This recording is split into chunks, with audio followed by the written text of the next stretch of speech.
Welcome to Goofy Harry. Today's adventure. What if Artemis found baby Harry abandoned and made him her first male hunter? If you haven't already, smash that subscribe button and ring the bell so you never miss a story. Now, let's begin. Chapter 1. A night of mercy. The hellhound had been running for 3 hours, and Artemis had been running for 4. She crossed the Thames at Runnymede a little after 1 in the morning, moving in the shape of a girl no older than 13, with a silver bow loose in her left hand, and a quiver that never quite emptied strapped at her hip. Ordinary eyes would not have seen her. She ran above the mist and beneath the streetlights, where the world forgot to keep watch.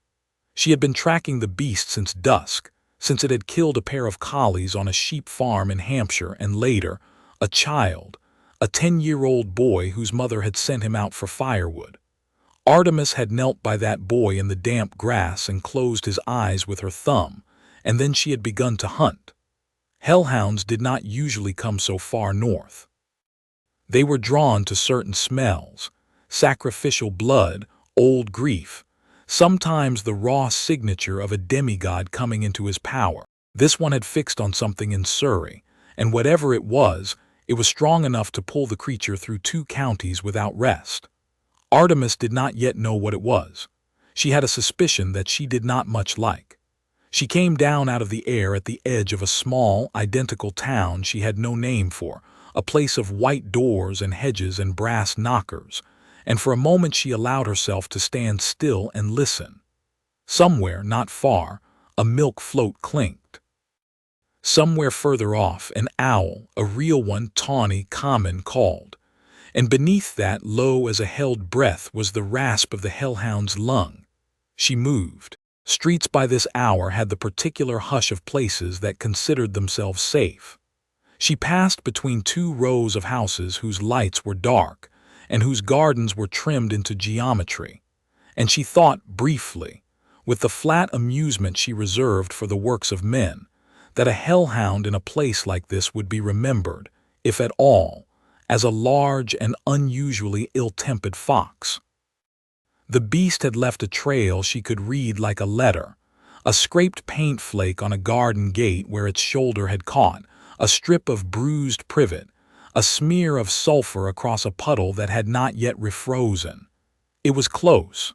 It was slowing. At the end of Privet Drive the trail turned and ran up under the hedge of number 4. Artemis paused at the curb.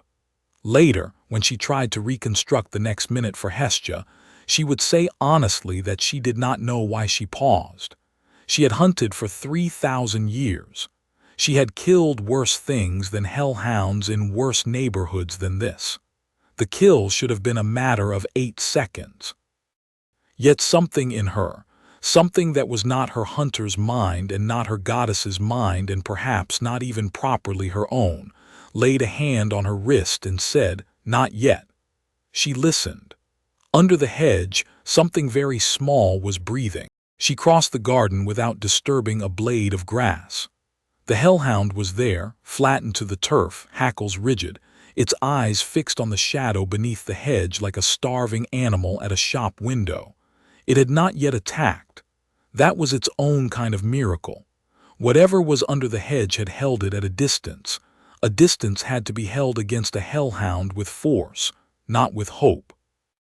Artemis saw the distance, and she knew, before she drew her arrow, before she placed her shot, what kind of child she would find.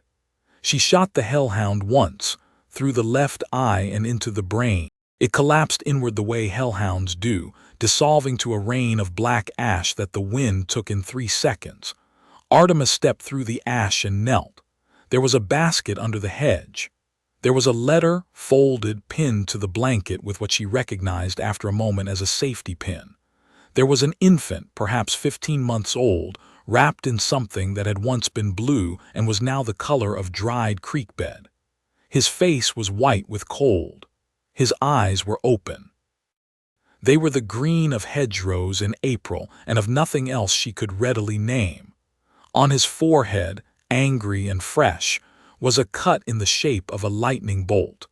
Artemis did not move for a long moment. She read the letter without touching it, a courtesy she granted to few mortals, and never willingly, but the old woman who had pinned this letter, whoever she was, deserved at least that much.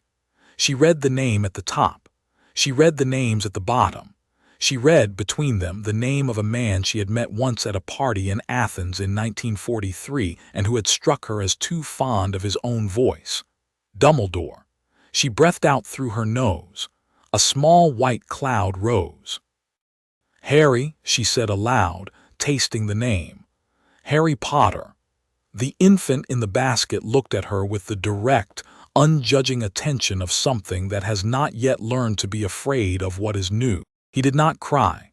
He reached up with a chapped red hand and caught hold of a lock of her hair, the way any baby might catch hold of a promising-looking shape. He put it into his mouth. He considered it. He let it go. Artemis felt, against her will, a small, entirely unfamiliar thing turn over in her chest. "You are," she said, "in a great deal of trouble." She was speaking, she understood, as much to herself as to him. She rose. She looked once at the door of number 4, white, respectable, shut. She looked at the hedge, through which a hellhound had come all the way from Hampshire for the scent of one chapped child. She looked up at the stars and found in the stars the particular configuration she had known since before there were streets called Privet Drive. None of them were on her side tonight. Fate was watching. "Very well," she said to the stars. "Watch." She bent and lifted him out of the basket. He weighed almost nothing. He was very cold. He smelled of milk and of something older and sharper and stranger. A signature she had sensed on him from the street and had not wanted to name. A mortal magic quick and clean enough to taste like wolfsbane and lightning. A living signature braided with a dead one. Someone had died to put that scar on this child's head. Someone had died, and the dying had not finished. She bundled him into her cloak and she took the letter with her. She did not take the basket. By the time the milk float reached number 4 Privet Drive, the garden was empty of everything except a faint smudge of ash and one small, dry, printed letter that, when the milkman stepped on it, crumbled into the same ash and blew away on the dawn breeze toward the river. The camp that night was pitched in a hollow of the Scottish uplands, on ground so old that the rowans grew in circles. 40 silver tents rose from the turf in a pattern no wind had arranged. A fire burned at the center without smoke. The hounds of the hunt, great white Molossians, leaner than wolves, older than any of them, lay in a wheel around the fire and did not raise their heads when Artemis walked into camp. They knew her step. What they did not know was the smell she brought with her. Zoe Nightshade was at the fire, sharpening a knife on a stone she had carried from Crete for 600 years. She did not stand when Artemis entered. She never stood. The lieutenant of the hunt stood only for 3 things, and Artemis was none of them. She looked up. Her dark eyes moved from Artemis's face to the bundle in Artemis's arms, then back to her face, then down to the knife. "My lady," she said in a voice that was perfectly level, "what is that?" "A child. I can see it is a child. I can smell it is a child." The knife did not stop on the stone. "Whose?" "Mine," said Artemis, and was surprised to hear herself say it. The knife stopped. Other hunters drifted in from the edges of the camp. Phoebe, broad-shouldered, her hair braided with the bones of 3 different predators, appeared at Zoe's right shoulder. Callisto, who was 15 and newer, hung back by the second tent with her hand on her dagger. A dozen more came, and none of them spoke. The fire made a small sound, a dropping of coal. "My lady," Zoe said, "thou knowest what are oaths." "I took no oath," said Artemis. "That applies to an infant. Thou took an oath against men. This is not a man. This will be a man." Artemis considered, for the first time in about 2 centuries, losing her temper in her own camp. She put the consideration aside. She held out the bundle. "Look," she said. Zoe did not move. "Zoe," Artemis said. "Look." Zoe looked. What she saw afterward she would describe to no one. Later, years later, near the end of a long night in Albania, with a bloody leg propped against a tree, she would admit to the boy that on the first night she had seen a child who had been thrown out of a house, and that she had been thrown out of a house once, 3,000 years before, and that she had never been able to look again into the fire without seeing the door close. She did not say any of that now. She said flatly, "He will kill us. He is 15 months old. I speak not of him. I speak of the world that will come for him. Then let it come," said Artemis, "and find us ready." Zoe sheathed the knife. She did not agree. She did not say number. She stood up. She did stand at last, and she looked at the child in the cloak, and she said in a voice that was almost too quiet to hear, "What is his name?" Harry Potter. Harry." Zoe tasted the word like something she had been asked to swallow. "It is a small name for such a burden." "Names grow," said Artemis. Zoe looked then at the forehead, at the scar, fresh and angry, a lightning bolt drawn on a child's brow in a hand too big for the canvas. Her mouth tightened. "Who did this?" she said. "A wizard." "What wizard?" "A dead one." "Not dead enough," said Zoe, "or thou wouldst not be here." Artemis did not answer that. She turned instead to the hunters gathered in a silent half-moon, and she spoke in the voice she used only when the hunt had to be told something it did not want to hear. "I have brought this child into our camp," she said. "He is not a man. He is not a hunter. He is, tonight, a boy I found under a hedge who had been left there to die. I will not return him to the hedge. I will not return him to the house that did not open its door. He will be sheltered among us until I decide otherwise. Anyone who cannot abide that may leave the camp tonight without shame, and I will find them again at the next moon. I will not be questioned further on the matter." Nobody moved. Phoebe, practical Phoebe, who cared less about doctrine than about dinner, lifted her chin. "He'll need milk," she said. "Yes. We have no milk. We have goats. We have one goat. She is old and she is unhappy. Then he will learn to be patient," said Artemis, "very early." Somewhere in the back of the crowd, one of the younger hunters made a sound that was almost, very nearly, a laugh. Nobody else laughed. But the fire seemed to burn a little less cold, and Zoe sat back down at the stone, and the Molossians raised their heads at last and looked at the bundle in Artemis's arms with the faint, baffled interest that very large dogs reserve for very small problems. Artemis knelt by the fire. She unwrapped the cloak. The child blinked in the firelight, grave and attentive. His scar in the glow looked less angry and more like a mark someone had drawn on him on purpose. She studied it. She touched it once lightly with the pad of her thumb. She felt under the skin the thing she had been afraid she would feel, a splinter of something that was not the child. A fragment of the wizard who had tried to kill him, left behind in him the way a sword leaves its tip in a body. Her jaw set. She did not remove it. Not yet. Removing it would be a longer task than a single night, and she had, she suspected, longer than a single night. She wrapped the child again. She held him close. For the first time in 3 millennia, the goddess of the moon and of the wild hunt sat by a fire and rocked an infant as any mortal mother might have, and she was aware, acutely, almost bitterly, that Hestia at some distant hearth was watching her with a face she could not see but could perfectly imagine.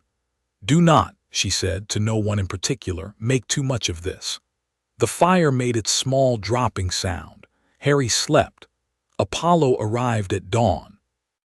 He came, as he usually did, without permission and with excellent timing. The sun was exactly 1 finger above the eastern ridge when he walked into camp in the shape of a young man of 20 with a lyre on his back and an expression he had been practicing, probably on the way up from Delphi, and had failed to finalize before he arrived. He stopped at the edge of the fire ring. He looked at Artemis. He looked at the bundle in Artemis's lap. He laughed. It was a long laugh.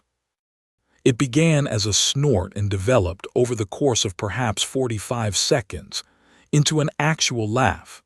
A real one, the kind Apollo rarely let himself have, head back, hands on his knees. Zoe watched him laugh with the expression of someone counting breaths to decide how many more a man should be permitted. When he was finished, he straightened, wiped his eyes, and said, "Sister, oh, sister, if thou hast come only to laugh, I have come because in the next hour our father is going to summon you to Olympus, and I thought you would like to know before the messenger arrives." Artemis did not move. She had known that, of course. Zeus had been watching. The stars had been watching. Every power that cared about oaths and exceptions had been watching since the moment she had taken the child out of the garden. She had come to camp with perhaps 6 hours before the summons. She had been wondering while rocking him how to spend those hours. "Thank you," she said. Apollo sobered. He came closer to the fire and he really looked at the child. His face did the quick professional thing it did when he was being a healer rather than a twin brother. His eyes flicked to the scar. They stayed on the scar. "Ah," he said quietly. "Yes. This is him then. Yes. I was at a party last night with Hermes." There is a great deal of talk in certain circles about a dark lord in Britain who went up like a candle a few hours ago. I had not connected the two. I ought to have done. You were not the one who was hunting. He knelt. He did not touch the child. Apollo, who touched everything, did not touch the child. "Artemis, do you know what is inside him?" "I know. And you have taken him anyway." "I have taken him anyway." Apollo did not laugh again. He sat down on his heels, and for a minute he only watched the child breathe with a seriousness that did not sit naturally on his face and was, for that reason, more compelling than any of his usual expressions. "Sister," he said at last, "the fates are going to be very cross with you. I know. Father is going to be very cross with you. I know. Hera will be delighted. I know. The more I will have notes. I know." He looked up at her and he smiled. A slow and entirely genuine smile, the smile he had worn on the day he had first learned he could shoot a bow. "Would you like me to come with you to Olympus," he said, "and be annoying?" "Yes." "Capital," said Apollo, "capital. I have not been this looking forward to a morning in 40 years. She almost smiled. She almost did. The throne room of Olympus was built on a scale intended to remind mortals, and some immortals, that they were small. The ceiling was a sky. The floor was a map. The 12 thrones were arranged in a circle, though only 9 of them were occupied when Artemis entered, carrying the child in her cloak and walking, without haste and without ceremony, directly to the center of the map. Zeus was in his throne. His beard was, that morning, the color of a thundercloud, which Artemis noted with the same analytical interest with which one notes the weather before a battle. Hera was in hers, and her mouth was a thin, amused line. Poseidon had not come. Dionysus had not come. Ares had come, and was leaning forward with the particular energy of a child who has been told there is about to be a fight. And Hestia was in her small stone seat beside the hearth, tending the fire, not looking up. Hestia never looked up. Hestia saw everything. "Daughter," said Zeus. Artemis inclined her head by perhaps an inch. "Father, you will explain what you hold. A child, a male child, a male child, yes. You swore." "I swore," said Artemis evenly, "never to love a man, never to take a husband, never to lie with a god or a mortal. I swore these things at 12 years old, and I have kept them for 3,000. I did not swear never to show mercy to an infant." The room, already quiet, became quieter. Hera's mouth moved very slightly in what might have been amusement and might have been warning. "A distinction," said Zeus, "of some fineness." "A distinction," said Artemis, "that I intend to hold." Ares laughed. Zeus did not. He leaned forward on his throne, and the air around him crackled in the way the air crackled on certain afternoons in August before the sky opened up and Artemis met his eyes and did not blink. "You have taken," said Zeus, "a wizard child." "I have taken," said Artemis, "a child who was abandoned under a hedge in the cold. He happens to be a wizard. He happens to be the survivor of an attack by a power I do not yet fully understand. He happens to have inside his skull a splinter of something the Morai themselves have not resolved. I took him for none of these reasons. I took him because the hedge was cold and he was alone. I do not recognize the authority of this court to dictate to whom I extend mercy." "You do not," Zeus began, and then Hestia, without raising her head, spoke. "Husband, brother," she said. Everyone in the room turned very slightly to look at her. Hestia almost never spoke in council. When she did, even Zeus paused. She tended the hearth. "This one," Hestia said, still not looking up, "was brought to a fire and warmed. He is, by every right I know, a guest. I will not have a guest of my hearth argued over as if he were a cow." Zeus drew breath. Hestia added gently, "I will not be argued with either." Zeus closed his mouth. There was a long pause. Hera, after a moment, covered a smile with a ringed hand. Apollo, who had come in unobtrusively and was standing at the back near a pillar, did not cover anything. Ares looked disappointed. Zeus exhaled. "Daughter," he said, "you will understand that this cannot pass without conditions." "Name them." "He is not a hunter. He is not yet a hunter. He is not to receive the blessings of the hunt. He is to receive," said Artemis, "whatever a child in my care receives: shelter, instruction, food. If in time he chooses the oath himself, it will be his to choose. If he chooses it, I will grant it. If he does not, I will not. That is my prerogative. The hunt has never— I am the hunt," said Artemis, "and I decide what the hunt has never done. Does any power in this room wish to contest that?" Nobody did. Ares considered it visibly. He did not. "Furthermore," Zeus said after a pause, "you will not conceal him from the fates." "I will not conceal him." "Nor from the wizard world." Artemis's eyes narrowed just perceptibly. "The wizard world," she said, "will come for him eventually. It has its own prophecies and its own meddlers. I will not hand him to them. I will not hide him from them. When they come, I will meet them. Is that acceptable?" "That is acceptable." Finally, Zeus said, "If he becomes at any point a danger to Olympus, you will surrender him." Artemis was silent for a beat. Then she said, "Number." The word went through the room like a struck bell. "No," said Zeus softly. "Number, if he becomes a danger to Olympus, I will handle him. If you do not trust me to handle him, you do not trust the hunter you appointed. That is your problem, not mine.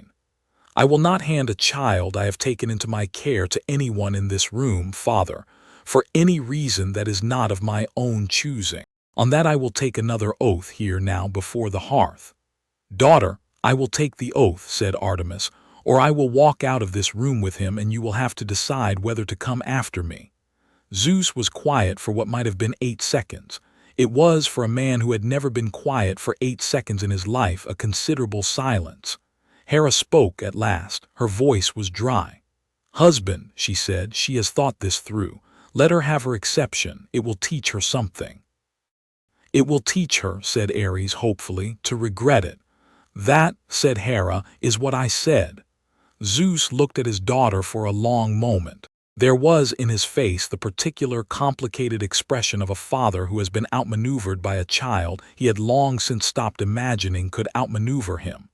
He sat back on his throne. He waved a hand. "Very well," he said. "As you will, you have the exception. He is yours. The hunt endures. Let none in this room speak against it further." "Thank you, Father," said Artemis in a voice of exact courtesy. She turned. She walked to the hearth. She knelt.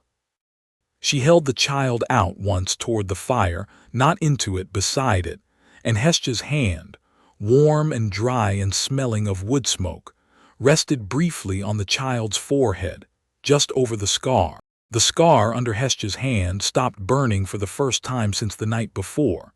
Harry, asleep, made a small contented sound.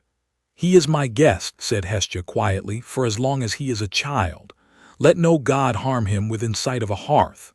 "So witnessed," said Apollo from the back in the formal tone. "So witnessed," said Hera to Artemis's slight surprise. "So witnessed," said Zeus after a pause in which he did not look at anyone. Artemis stood. She did not look at her father. She walked, with the child in her arms, across the great map of the world on the throne room floor.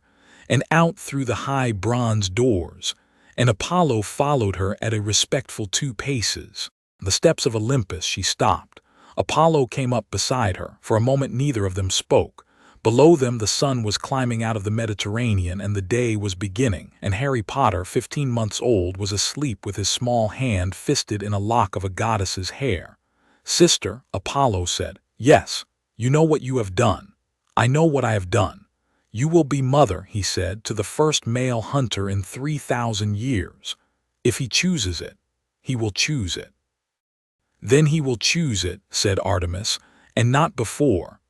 Apollo looked at the child. He adjusted with one gentle finger the corner of the cloak that had fallen back from the scar. "Be careful," he said.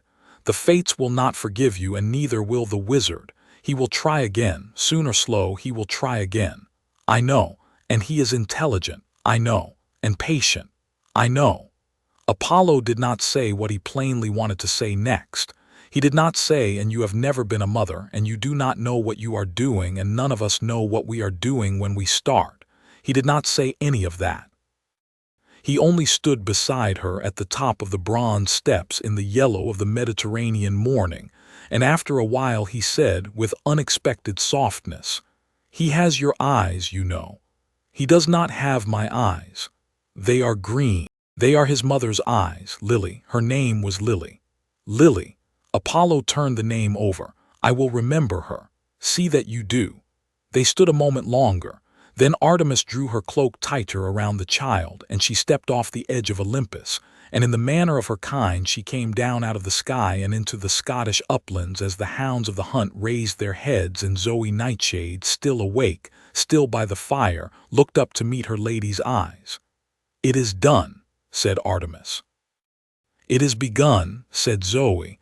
Artemis did not correct her. Later, hours later, when the sun had crossed the ridge and most of the camp was asleep, and the Molossians were dreaming their old dreams of older forests, Zoe Nightshade stood in the door of Artemis's tent with a knife in her hand, and Artemis did not stop her, and Zoe walked into the small bed of folded cloak on which the child slept. She stood over him a long time. The knife was in her hand. She had made an argument in her head over the course of the day that he would be safer if she ended this now. He would not grow up to become the thing the fates seemed to want him to become.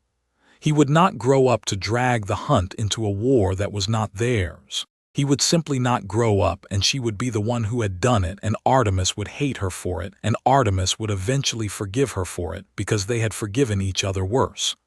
The argument was a clean argument. It was an old argument. She had made it before once about a boy in Persia, and she had not acted on it then either. She bent down. She looked at his face. He was asleep. His mouth was open. His hands were balled into fists. His scar in the dim light looked less like a lightning bolt and more like a small written word in a language she did not read. She put the knife away. "If thou live to be a man," she whispered, in a voice so low that even the Molossians did not stir, "thou wilt remember that I did not use this. Thou wilt remember it on the day thou hast the opportunity to use one on me. Dost thou understand, boy?" The boy, 15 months old, dreaming of a hedge and a cloak and a firelight and nothing else, did not understand, but he smiled. Zoe Nightshade went out of the tent. Outside, Artemis was standing at the edge of the camp with her back to the fire, watching the moon, which was her own face, go down behind the Rowans. She did not turn as Zoe came up beside her. "Well," said Artemis. "He lives," said Zoe. "I am aware. I did not use the knife. I am aware of that also." Zoe considered her. The moon setting lit the side of Artemis's face in a way that Zoe had seen only a handful of times in 2,000 years, the rare, complicated, almost mortal expression that the goddess wore when she had done something she would not, later, entirely regret. "My lady," Zoe said, "what will we call him then? He has a name. He has a name that was given to him in a house that cast him out. It need not be the only name he carries." Artemis was silent a long moment. "Let him keep the one he has," she said at last. "He will earn the other. When he is ready to want it." Zoe nodded once. Together, in the last of the moonlight, the goddess and her lieutenant stood at the edge of the hunt's camp, and somewhere to the south a man who had once been a lord was finding, slowly and with great difficulty, that he was not yet entirely dead, and somewhere further south than that a wizard with a silver beard was reading, by the light of a wand, the report that the child he had left on a doorstep had vanished before dawn without a trace, and the hedges in Little Winging were entirely ordinary. And the world turned, and none of them knew yet what shape the next decade would take. Harry Potter slept. Chapter 1 and Chapter 2, Arrowheads and Baby Teeth. The first year was the hardest, and the first year was also the quietest, and the hunt would remember it afterward the way mortals remember a winter that did not kill the lambs, as a season they had not quite believed they would survive. There was, to begin with, the matter of the goat.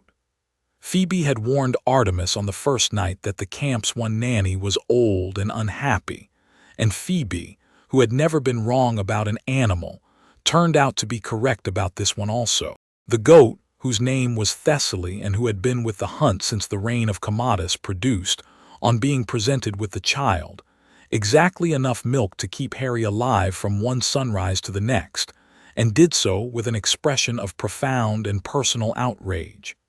She bit Phoebe in the second week. She bit Artemis in the third. She did not bite the child, a fact Zoe noted without comment and filed away as evidence. Milk was followed, eventually, by solid food, and solid food was followed by walking, and walking was followed by the problem of his voice. Harry did not speak for a very long time. He was 18 months in a house that was not a house. He was 2 years old on a hill above the Pyrenees. He was very nearly 3 when, in the middle of a camp meal, he pointed at a stew pot and said distinctly in what appeared to be ancient Greek, "Too salty." Phoebe choked on her water. Zoe did not move, her eyes, though, fixed on the child with a focus Artemis had seen her direct at deer she intended to kill. "Where," Phoebe said when she had finished coughing, "did he learn Greek?" "From us," said Artemis calmly, clearly. "My lady, we do not speak Greek in camp. We speak it when we are angry," said Zoe quietly, "and when we are tired, and when there is a man within a mile of us, we speak it often." "Ah," said Phoebe, "fair." Harry, at 3, considered the adults at the fire with the flat, judging patience of a child who has been waiting all afternoon for someone to fix the stew. He pointed again at the pot. "Too salty," he said again, for emphasis, in English this time. "He is," said Artemis, bilingual. "He is," said Zoe, particular. They gave him less salty stew. He ate it. He did not, for some time, say anything else in either language, but he was listening, and Artemis, watching the small, careful movement of his mouth as he followed the adults' conversations, understood for the first time what it might be like to have raised a child. Not for the first time, she also understood that she had never done so before, and she understood that this was going to be, in its entirety, a thing she was going to have to learn as she went. By 4, he was running. By 5, he was running fast. By 6, he had stopped falling down.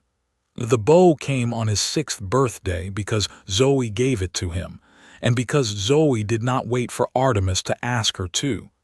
It was not ceremonial. It was a small, serviceable bow of yew, the draw weight adjusted for a child's arm, with a string Zoe had braided out of horsehair from a horse that had been dead 500 years.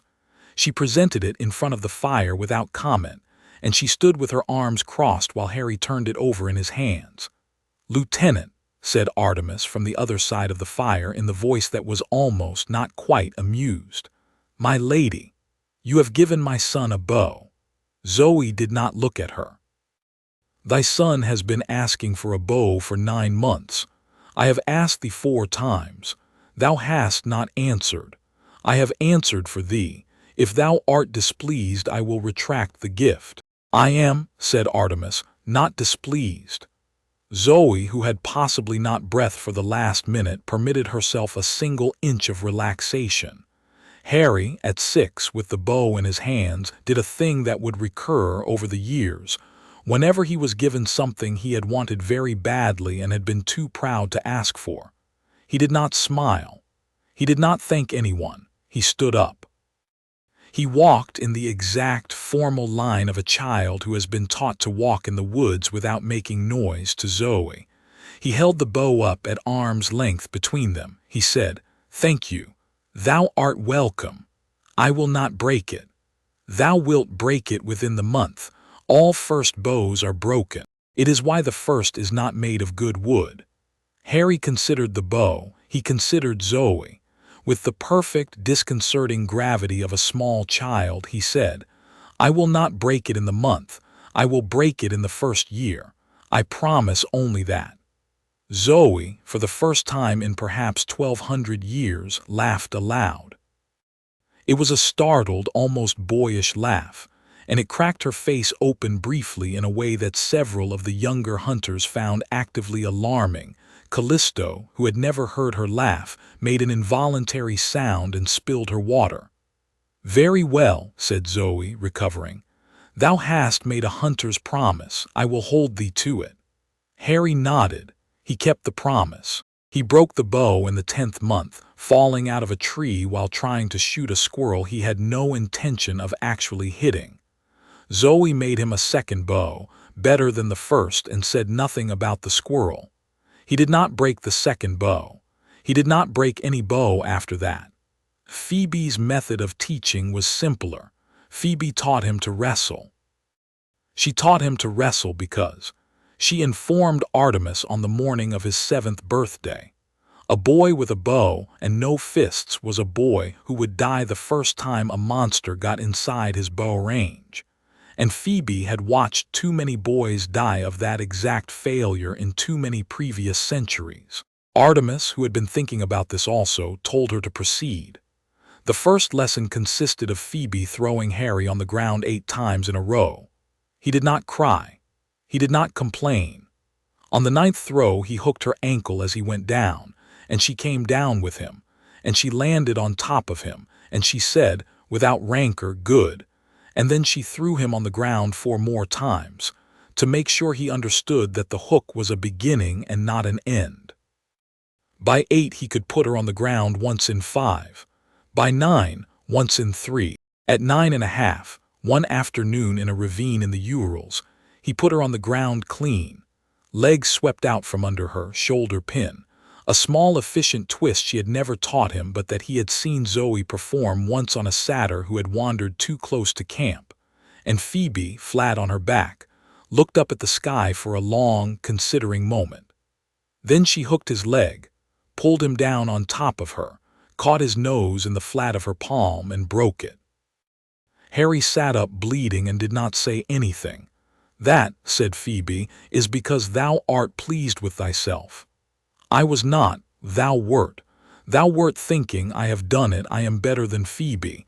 I saw it in thy shoulders. Shoulders do not lie, boy. Learn to keep thy pride out of them." She sat up beside him on the stones. She handed him her own handkerchief without looking. He pressed it to his nose. "Also," she said, "that was a beautiful throw. I am proud of thee. You broke my nose. I am proud of thee, and I broke thy nose. Both are true. Thou art old enough to hold 2 truths at once. My lady Artemis told me thou wert old enough for that at 4. Harry breathed through his mouth for a minute. Then he said, muffled, "Show me the hook again." Phoebe showed him the hook again. He did not put her on the ground clean after that for another 2 years. But when at 11 he did at last put her on the ground again, he did not smile about it, and his shoulders did not move, and Phoebe, flat on her back in a clearing outside Kiev, looked up and said, "Only good," and got up without breaking anything further. And that night she gave him, without fanfare, a skinning knife she had made herself 1,000 years before. Artemis taught him the forest. This was the lesson that took longest and showed in the end least, because it could not be shown. It was not a trick of the wrist. It was not a knot or a throw or a grip. It was a way of standing in a place so that the place, after a while, did not notice one was there. It was a way of moving through a valley so that the animals in the valley went on with their lives. It was a way of listening in which one heard, eventually, what the trees were saying to one another about the wind. These were not lessons Artemis would have known how to describe to anyone in words. She had been born knowing them. She had, for most of her existence, been able to do them without thinking. She learned, in raising Harry, how to break them apart into things that could be passed on. She learned. She admitted to Hestia once in a rare, unguarded moment, more from the boy than he learned from her. She took him on his 8th birthday to the Cairngorms, and she left him there for 3 days with a bow, a knife, and a waxed cloak. And she told him that he was not to come back to camp until he had killed and eaten something, and that he was not to kill and eat anything he had not first asked permission to kill. He came back on the 3rd day with a grouse. "It gave thee leave," said Artemis. "No," said Harry, "but its mate did." Artemis looked at him. He was 8 years old. There was blood on his cheek from where he had wiped his mouth. There was a small, deliberate streak of ash on his forehead where he had marked himself, in the manner he had seen the hunters do before the kill. She said, "Explain. There were 2. I asked the first and it said number. I asked the second and it said him then if you must and not me, and it flew, so I took the first. The first was the male. Yes, my lady. Thou didst not spare him because he was male. No, my lady, I took him because he was the one who had been offered." Artemis was silent a while. Then she said, "Thou wilt be a hunter. I know. Dost thou want to be?" Harry, at 8, with grouse blood on his cheek, considered the question as if it had never occurred to him before, which perhaps it had not. "I do not know other things to want," he said finally. "That is not an answer." "I know." She let it stand. He was 8 years old. He had time. The magic was the wild thing. It was not to the hunters entirely a surprise. They had known what he was from the first night. They had heard at various times rumors out of the British wizard world. They had met wizards before, here and there, across the centuries, and they understood the shape of the power, if not its modern dialect. But the shape was one thing, the expression was another. Harry's magic, untrained, unrepressed by any wand, undisciplined by any tutor, did not behave the way magic was said to behave. It arrived when it was needed and it left no residue. It was, Zoe remarked once, more like the old sort, the sort she remembered from the days of Circe and before, than like anything she had heard described as wizardry in the last 600 years. When he was 4 and cold and would not settle for sleep, Artemis's tent filled softly with light, a white, unflickering glow that hung in midair without source and cost him, it seemed, nothing. She did not ask him to put it out. He put it out himself when he fell asleep. When he was 5 and playing a game of tag with the hunters that the hunters were pretending was not a game, he turned a corner around a boulder and met, face to face, Phoebe, who had waited for him behind it. He flinched. Time slowed very slightly for perhaps a heartbeat. Phoebe's outstretched hand, which had been reaching for his shoulder, paused in the air as if she were underwater. He stepped around it calmly and tagged her on the back. Phoebe, when time resumed, turned to find him already 6 feet behind her. She said, carefully looking at him, "Thou art a cheat." He looked confused. He did not know yet what he had done. He did not know it was unusual. When he was 6, and alone in a forest at the edge of the Caucasus, and came around a stand of birches face first into a brown bear that was, in fairness, as surprised as he was. The bear took 1 step toward him, and the bear's fur took fire. Not the bear, precisely. The fur. A soft, strange, careful fire that did not burn Harry's hand a foot away and did not burn the leaves under the bear's feet. The bear panicked. The bear rolled. The fire went out when it needed to. The bear ran. Harry sat down on a rock and cried for a long time, not because he had been frightened of the bear, but because he had hurt a bear that had not, strictly speaking, offered him violence first. Artemis, when he told her, did not scold him. She said only, Thou must learn to tell thy magic when to strike and when to stand. It listens to thee. It listens well. Thou hast not yet told it when to keep silent. He began from that day to speak to it. He spoke to it internally, as one speaks to a horse one is riding, with firmness and with courtesy. He said, "Thank you, not now." He said, "Wait." He said, "Stop." He said once in a voice he did not himself recognize, "I will call thee when I need thee." And the magic, which apparently preferred being addressed as a friend rather than ordered as a servant, began to answer him. By 10, he could make it do most of what he asked. He could not yet make it do what he did not know to ask. He was also, the hunters noticed, not the same kind of magic that slept. At night when he dreamed, the air in his tent sometimes turned very cold or very warm or hummed in a pitch just below hearing. And once when he was 9 and had a fever, the grass inside the tent grew 4 inches in one night. Artemis sat with him through the fever. She did not sleep. She watched in particular his scar. The scar had not faded. It had changed.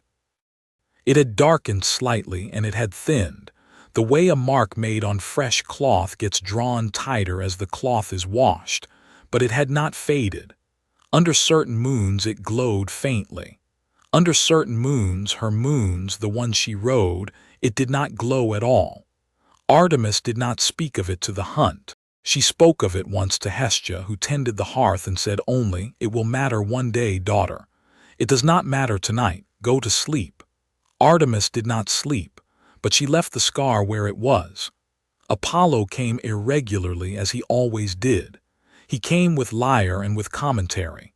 He came to, as he put it, check on his nephew, a word neither Artemis nor Zoe ever corrected him on. He taught Harry poetry. He taught him poetry because, he announced, on the occasion of Harry's 7th birthday, it was cruel to let a child be raised exclusively by women who spoke in sentences of fewer than 8 words. Zoe informed him, in sentences of considerably fewer than 8 words, that she could easily kill him. Apollo apologized politely to Zoe and taught Harry poetry anyway. He taught him, over the years, Homer, he taught him Sappho. He taught him a small, scurrilous song about Ares that made Artemis laugh aloud once, and then forbid him to teach it further. He taught him to recite, and he taught him to memorize, and he taught him, most importantly, to like the sound of words, because, as he said, "You are going to need words, boy. You will be a hunter, but you will also be a boy who was a hunter, and you will need to explain yourself to people who do not understand what you are. Learn words. Use them well. Do not waste them. And make them beautiful when you can, because the gods like beauty and the gods listen." Harry, at 8, memorized the first book of the Iliad. He recited it at 9, at a midsummer fire with his voice perfectly level and his eyes on the coals. And when he finished the oldest of the hunters, Marissa, who had been there since the reign of Tiberius, wept a little into the corner of her cloak, and said, "Child, thou hast Apollo's tongue." And Harry, who had not then understood it as a compliment, considered the remark carefully and said, "I would rather have my own." And Apollo, who was sitting across the fire from him, put his hand over his heart and said, "Ah," in a voice that had nothing laughing in it. Twice in that decade the hunt visited Camp Half-Blood. The first time was for a parley between Artemis and Dionysus over a boundary dispute in Long Island, and was inconclusive. The second time, 4 years later, was because Chiron had written politely to ask whether the boy Artemis had brought up would perhaps like to see other children.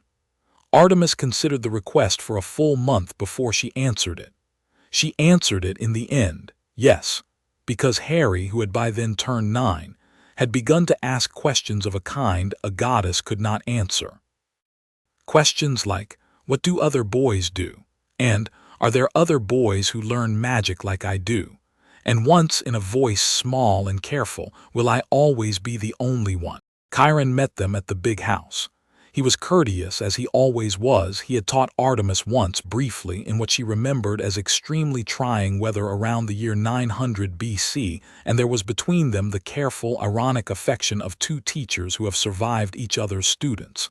He embraced her at the threshold. He looked down at the boy by her hip and said, "Welcome, Harry, sir. You may call me Chiron if it pleases you. Chiron, come in, come in. I have a number of young people inside who are, I think, very curious about you." Harry looked up at Artemis. She nodded. He went in.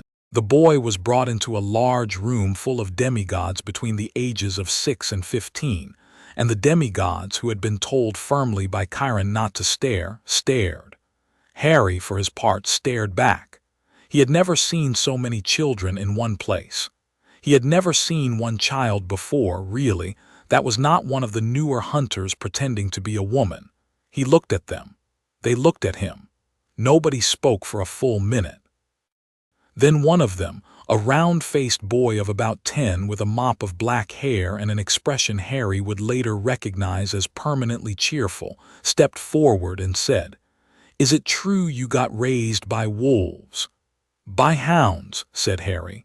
"And goddesses. That is so cool, is it? My dad's Hermes. I can steal things. I can shoot things. I bet you can want to arm wrestle." They arm wrestled. Harry won. The round-faced boy, whose name was Luke, took it well and immediately asked to try again. Harry won the second time also, but less easily, and he thought afterward that he liked this boy, who was bad at losing in an honest way rather than a sour one. The others closed in around them. Harry answered questions. He did not answer some of them. He asked questions of his own.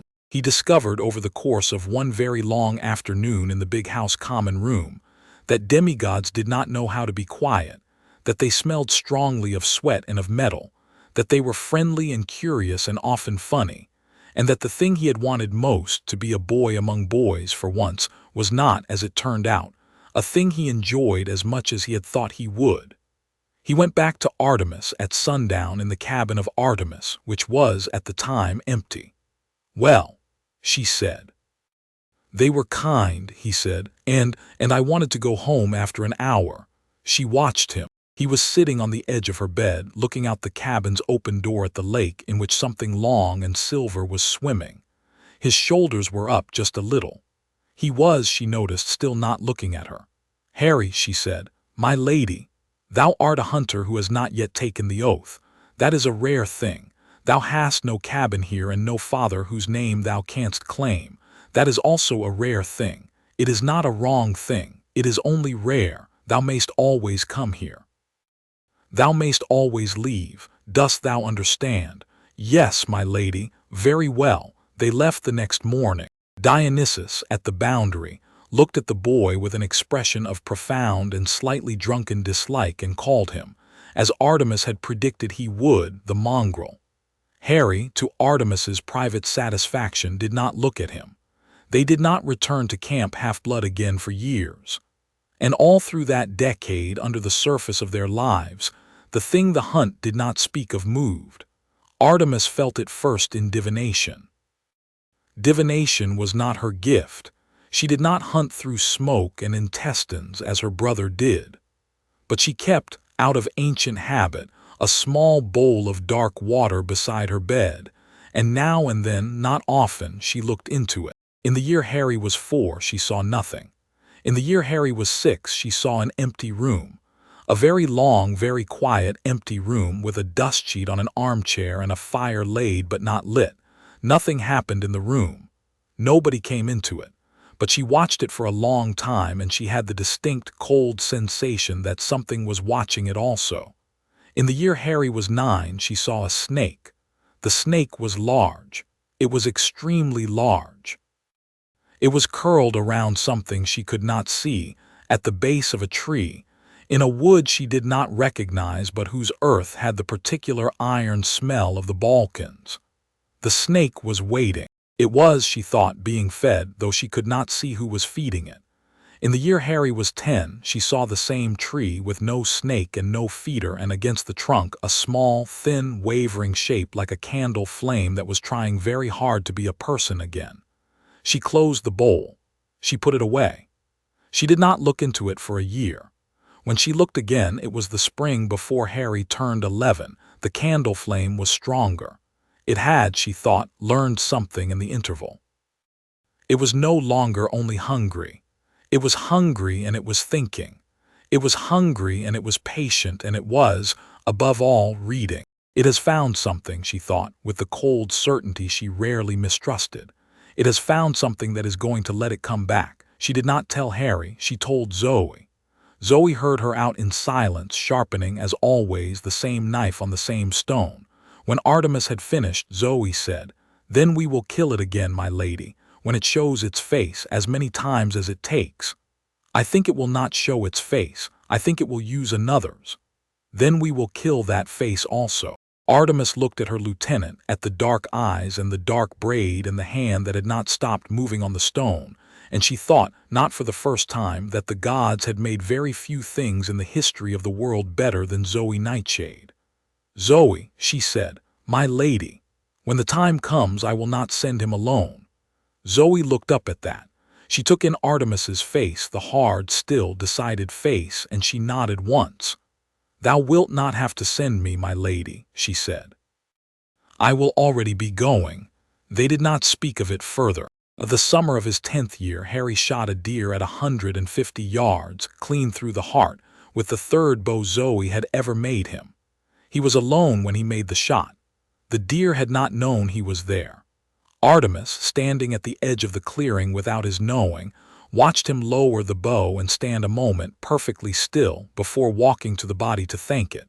She did not come out from behind the trees. She watched him kneel. She watched him speak low in the stag's ear. She watched him, with the quick, efficient movements Phoebe had taught him, begin to dress the kill. She thought, standing behind the trees, that she had not been prepared for how this would feel. She thought further that the wizard world was going to come for him soon.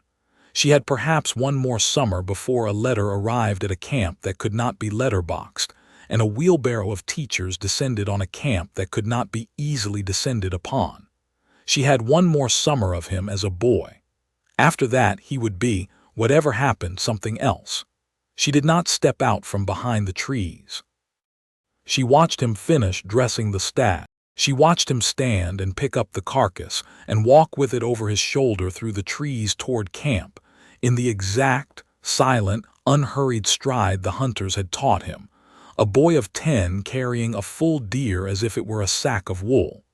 She followed him home. She did not say she had seen the shot. He did not, for his part, say he had known she was there. Chapter 2, End Chapter 3.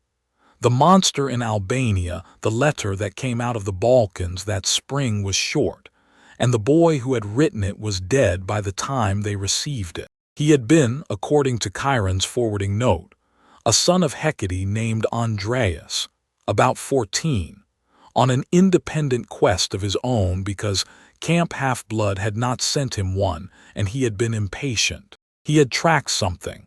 The note was not clear about what, and Chiron suspected Andreas himself had not been clear either, into a forest near the border of Albania and Greece, and he had written, in a hand that shook but was disciplined, a description of what he had seen. Trees stripped of bark, not by any animal he knew, a clearing ringed with the small bones of hares and the larger bones of what might once have been a satyr, a snake, he thought, enormous, maybe 3 meters thick through the body, and in a voice he could hear without seeing, a man who asked the snake politely in Greek whether it had eaten well today. The next line of the letter read, "I am going in closer. I will write again tomorrow." The line after that, in a different and hurried hand, not the boy's, read only, "He did not." Chiron had kept the letter for a week before sending it on. He had sent it with an apology. He had not wanted, he wrote, to disturb Artemis with a matter that might be simply a monster. He had sent it now because the monster, whatever it was, had eaten 2 more demigods in the intervening 7 days, and because the most recent of them had been, on the morning she disappeared, in the company of 3 hunters. The 3 hunters had not disappeared. only the demigod they had been walking with. The hunters had fought something they could not see clearly. They had lost the girl. They had made it out of the clearing with 2 broken arrows and a knife that had, Phoebe reported later, come back with its blade softened, the metal warm and faintly pliant, as if it had been held too long over a candle. It was not a kind of damage Phoebe had seen before. The 3 hunters were young. One of them was Callisto, who was 15, and who had, until that week, been the newest hunter in the camp. And Callisto, who had never quite finished being an impressed admirer of Zoe Nightshade, asked, on the evening of her return, to lead the hunt that went back to the forest.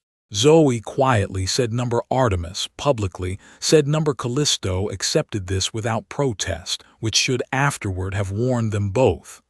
The hunt rode in 3 days. Artemis had thought, sitting at her fire the night after the decision about whether to take Harry. He was 10. He had been on small hunts before, wolves out of bounds, a basilisk fledgling in Lebanon, once a nuisance minotaur they had bagged more or less as an errand on the way to somewhere else. But he had not, yet, been on anything they would have called a hunt in the full sense. He was not ready. He was, she admitted to herself somewhere around the 4th hour of staring at the fire, also not unready. He was, at 10, better with the bow than most hunters had been at 20. He was better in a forest than Phoebe had been at 30. The difficulty was not his skill. The difficulty was the thing they were going to meet, which she did not yet understand, and for which no amount of skill was necessarily a match. She asked Zoe. "If it is a wraith," Zoe said over the fire, "he has already been attacked by one. He has an instinct that we do not. He may see what we do not see. If it is a wraith and the wraith recognizes him, then we will lose nothing by having him in the forest. It already knows he lives. It will find him whether we bring him or leave him at camp. That is a coward's argument. It is a strategist's argument. The two are not always different." "They are," said Zoe, "often enough." Artemis took the boy. He did not celebrate. He was, in those years, incapable of celebrating a thing he had wanted. It was one of Zoe's more durable contributions to his character. He simply nodded when he was told and went to his tent and was ready, with his good bow and his skinning knife and the waxed cloak Artemis had given him for his 9th birthday in the hour before dawn. He ate what Phoebe gave him.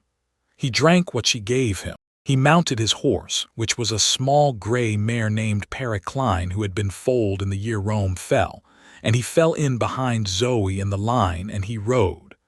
They rode through most of what, 1,000 years before, had been Illyria. The country thinned as they went south. The forests grew older. The settlements thinned further. They passed, on the 2nd day, the ruin of a village that had been burned by Turks in the 15th century and had not been rebuilt since. They passed, on the 3rd, a gorge in which a nymph Artemis had known in her girlhood was still, Artemis said quietly, asleep. The weather was wrong. It had been a cold spring and a colder summer, and the light over the forest was the wrong color, not gray exactly and not blue, but a thin, drained yellow like the light through a sick man's window. Harry noticed it on the 3rd afternoon and asked Artemis about it. She looked up at the sky. She was quiet a moment. "Something is eating," she said, "in a place it should not be eating, the land knows." "Eating what, my lady?" "More than it should." He did not ask further.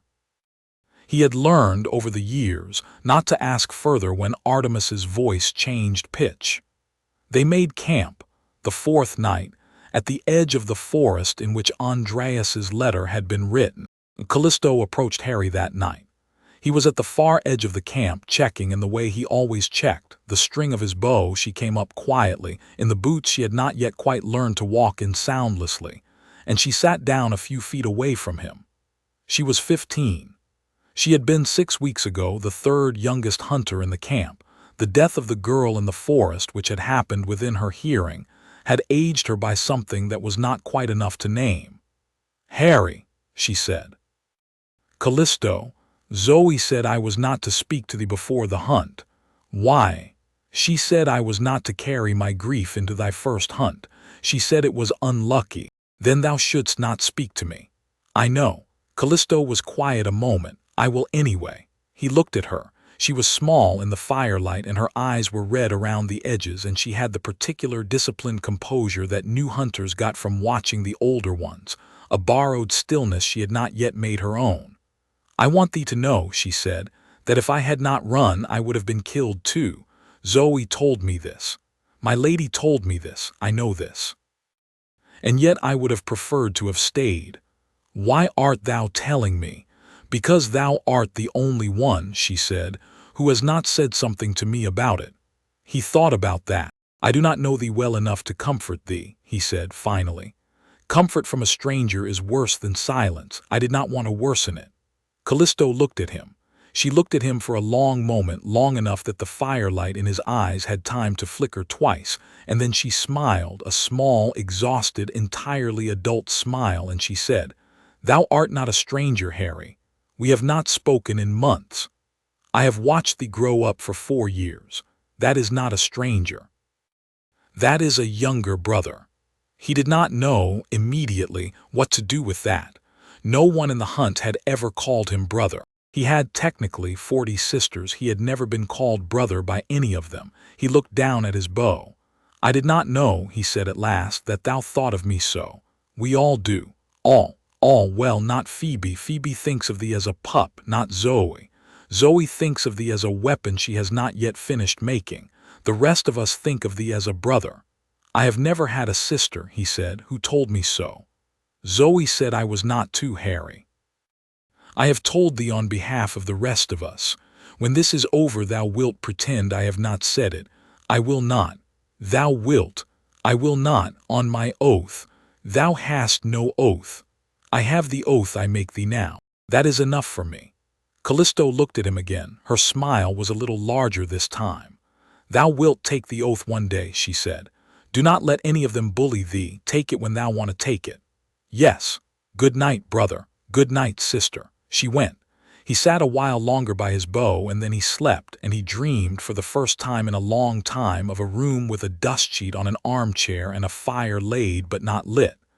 In the morning they rode into the forest. It was cool under the trees and very dark and absolutely silent. No birds sang. No wind moved. The forest had the quality of a held breath. Harry felt the moment they crossed the tree line, something in his scar go tight, a small, familiar, unpleasant tug of recognition. He kept riding. He did not tell Artemis. He knew he did not need to tell Artemis. He saw her shoulders shift on her horse, and understood that she had felt it at the exact moment he had, only in a different place. They split. They split because Zoe and Artemis had spent an hour the night before drawing, in the dirt, a plan that ended in a pincer. 2 groups, one led by Zoe along the ridge, one led by Artemis up through the valley, meeting at the clearing Andreas had described. It was the same plan in its bones that Zoe had used the first time she had hunted a wraith. In a forest outside Babylon in the year 700 BC she had used it, she had said, because it worked. She had added, "If anything goes wrong, collapse on the clearing from both sides and trap whatever is in it. Harry will be with my lady. He will be the eyes of the valley group. He will see things the rest of us will not." They had all nodded. Nobody had said what they were all thinking, which was that the wraith, if it was a wraith, would know that too. Harry rode with Artemis. The group was 6. Artemis, Harry, Phoebe, 2 others he knew well, and Callisto, who had insisted on going and whom Artemis had, with the small private size she had developed for such occasions, permitted. They moved up the valley. They moved slowly. The forest was uphill, and the deadfall on the floor was bad, and the light, which should by mid-morning have been full, was the thin yellow it had been above the trees, only darker for the canopy.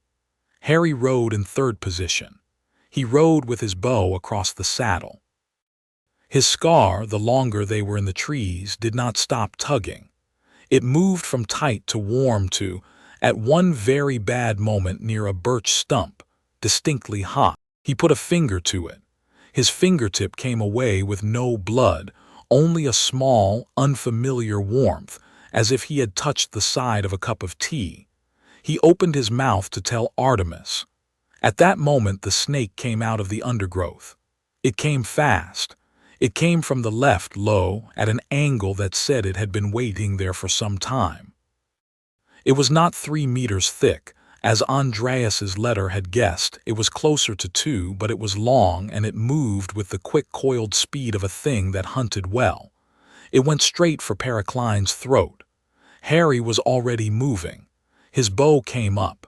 He did not aim. He did not need to aim. The arrow, one of the long silver ones Zoe had made for him on his 9th birthday, came off the string with a soft, full-draw thump, and it took the snake behind the jaw, through a gap in the scales Harry did not know he had seen, and the snake, mid-strike, convulsed. It did not die. It was too large. It twisted its head away from his horse and toward him, and Harry saw as it came the dull film that should not have been on the eye of a living animal, and he understood the snake was already sick. The snake had been ridden for too long. The snake had been eaten in by, the way a horse could be ridden to the point of breaking. Artemis's arrow took it through the other eye. The snake collapsed. It did not dissolve, the way the hellhound had on the first night of Harry's life. It thrashed briefly, and it lay still, and it was decisively dead. Artemis was already off her horse. Harry was already off his. Phoebe had an arrow on the string and her eyes up the valley because the snake was not what they were hunting. The snake was only the animal the thing had been riding. "My lady," said Phoebe softly, "it has not come out. Number it knows we have shot its snake." "Yes." "It will come now." "Yes." They did not have to wait long. The thing came down the valley from above them, not through the trees, but above the trees in a shape that was not a shape, a kind of wavering, almost transparent column of bad air that moved between the branches the way smoke moved through a chimney. It came fast. It did not speak. It did not need to. Harry, who had never seen a wraith before and had not been told what a wraith was supposed to look like, understood instinctively what it was. It was the candle flame from Artemis's water bowl, the one she had not told him about, and it had come for him. It also, Harry realized with a slower, colder understanding that arrived about half a second after the first, was not hunting only him, because there was a second thing in the trees. It came down from the ridge above Zoe's line in the other direction, a nightmare wraith, older, heavier, made of a darker stuff. It was, in a way Harry could not yet name but would later learn, a thing out of the older world. It was the kind of creature the hunters had been hunting for 3,000 years, and it was the kind of creature Zoe had intended to meet at the clearing today. The two wraiths had not come from the same place. They had not come together. They did not know each other. They had converged on the valley from opposite sides at the same moment because the same child was in the valley. The hunt had, in its plan, not allowed for two wraiths. The thinking candle saw the nightmare a moment before the nightmare saw it. The thinking candle hesitated. In that hesitation, Zoe came down the ridge. She came at a dead run, arrows already on the string, and 2 hunters came down the ridge after her, shouting not the formal battle cry Artemis had taught them, but something older, rower, a Cretan thing from Zoe's 1st century that Harry had never heard before and would remember afterward, the way one remembered certain lines of poetry. The nightmare wraith turned, caught between them. It hissed. It lashed. It caught one of the hunters, a woman named Althea, across the leg with a whip of shadow, and Althea went down with her thigh open to the bone, and Phoebe was there a breath later with a tourniquet she must have had rolled ready in her sleeve for 50 years, and Althea did not die but did not get up. Artemis turned on the thinking candle. She did not speak to it. She drew back her bow. She loosed an arrow that was not, Harry thought, made of any metal he had ever seen, a long silver shaft that burned as it flew, And the thinking candle, seeing the arrow come, did a thing Harry had not known it could do. It bent aside in the air. It made itself, for an instant, so thin that the arrow passed through it without cutting it.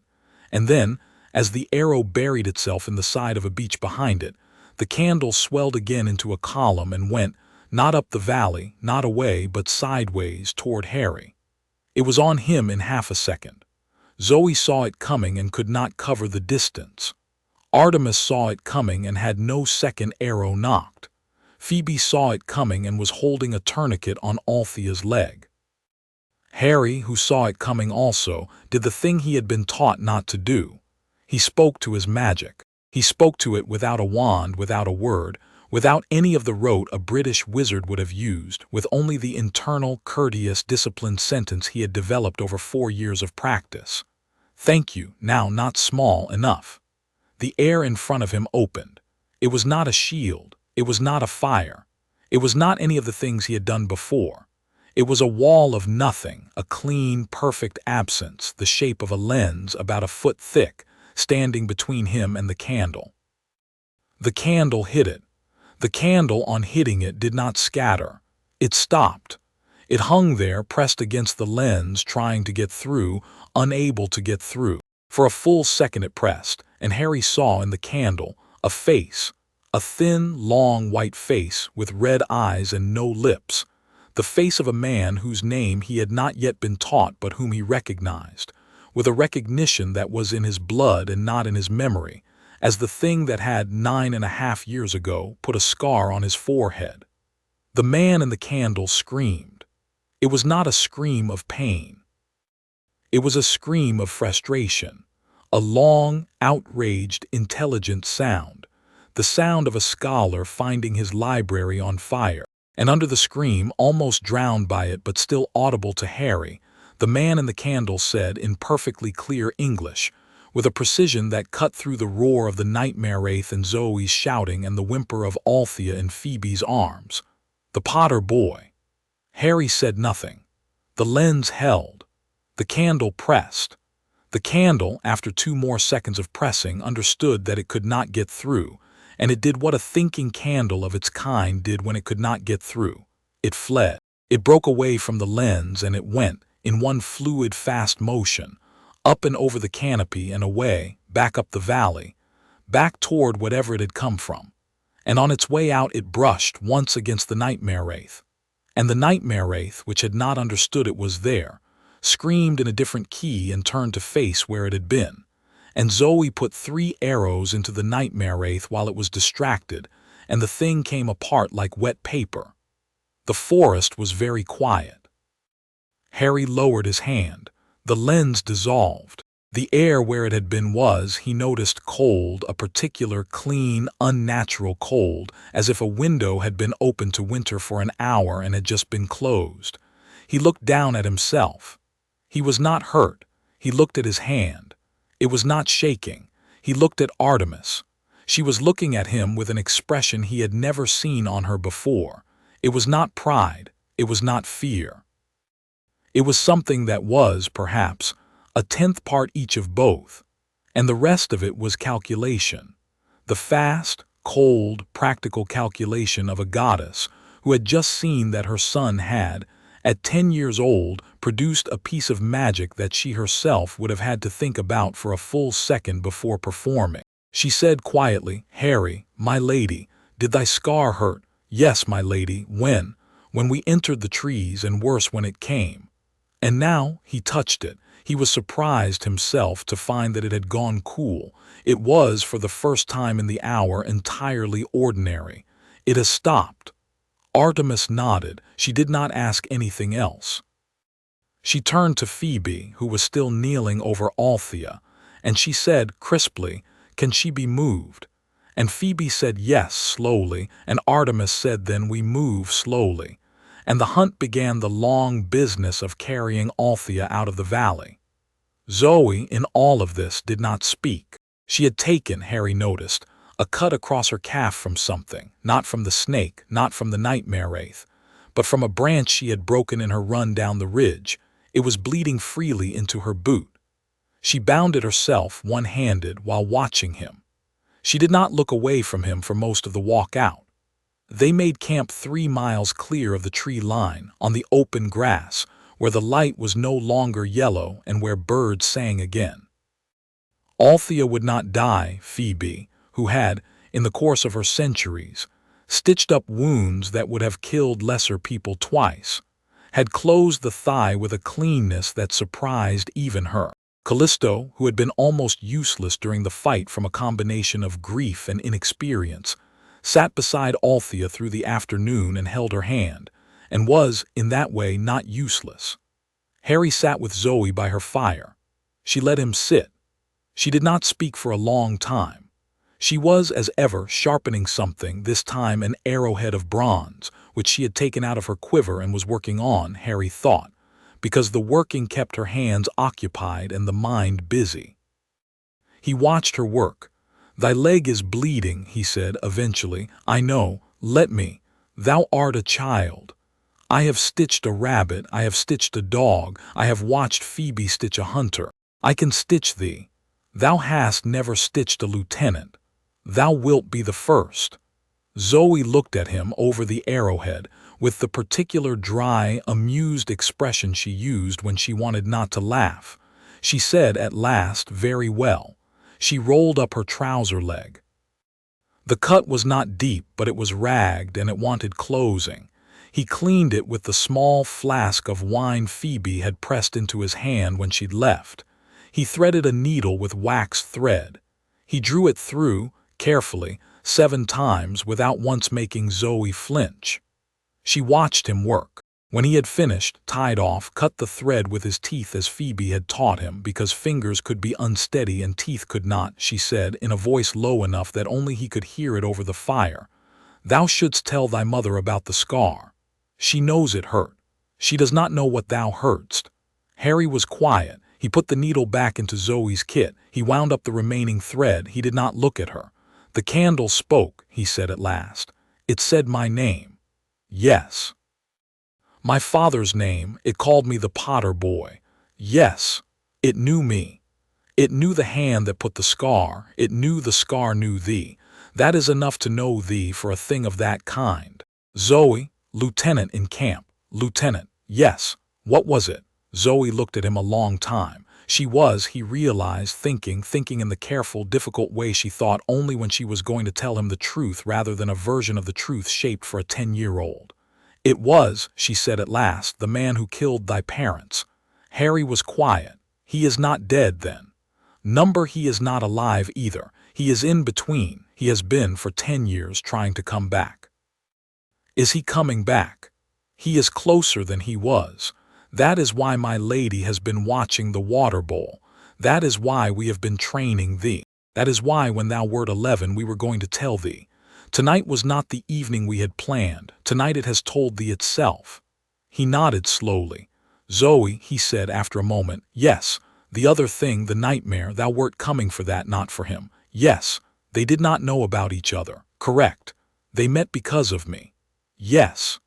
"Is it possible," Harry said very quietly, "that both of them would always have come for me eventually, no matter where I had been?" Zoe was again quiet a long time. She looked into her fire. "Yes," she said. "Then I am going to have to kill them."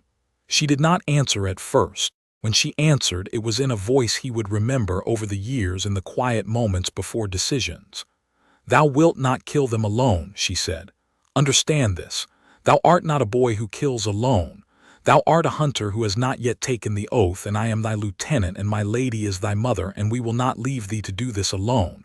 Dost thou understand, Harry Potter?" "Yes." "Good." He looked at her, she looked at him. "Thy stitching," she said after a pause, "is not bad. I learned from Phoebe. Phoebe stitches like a drunkard. She told me thou wouldst say that. She was correct." They laughed a little. It was the first time Zoe Nightshade had laughed in Harry's hearing since he was 6 years old, and the second time ever that anyone in the hunt had heard her laugh at all. Artemis came to his tent that night. She did not come to scold. She did not come to teach. She sat at the foot of his bedroll and she looked at him a long time in the light of the small oil lamp, and she said, not as a goddess, but as a woman who had, that afternoon, watched her 10-year-old son produce a piece of magic she had not known he could produce, against a thing she had been hiding from him for years.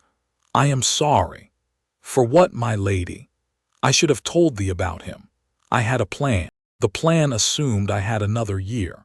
Lieutenant told me." "Yes, I asked her to." "Is he," Harry said carefully, "coming back then?" "He is coming back. It will take him another year, I think, perhaps two. He is patient. He reads. He is a scholar of a certain kind of magic. He is learning even now in the place where he is hiding. He is learning, among other things, how to come back. When he comes back, he will come for thee." "I know. Art thou afraid?" Harry thought about it.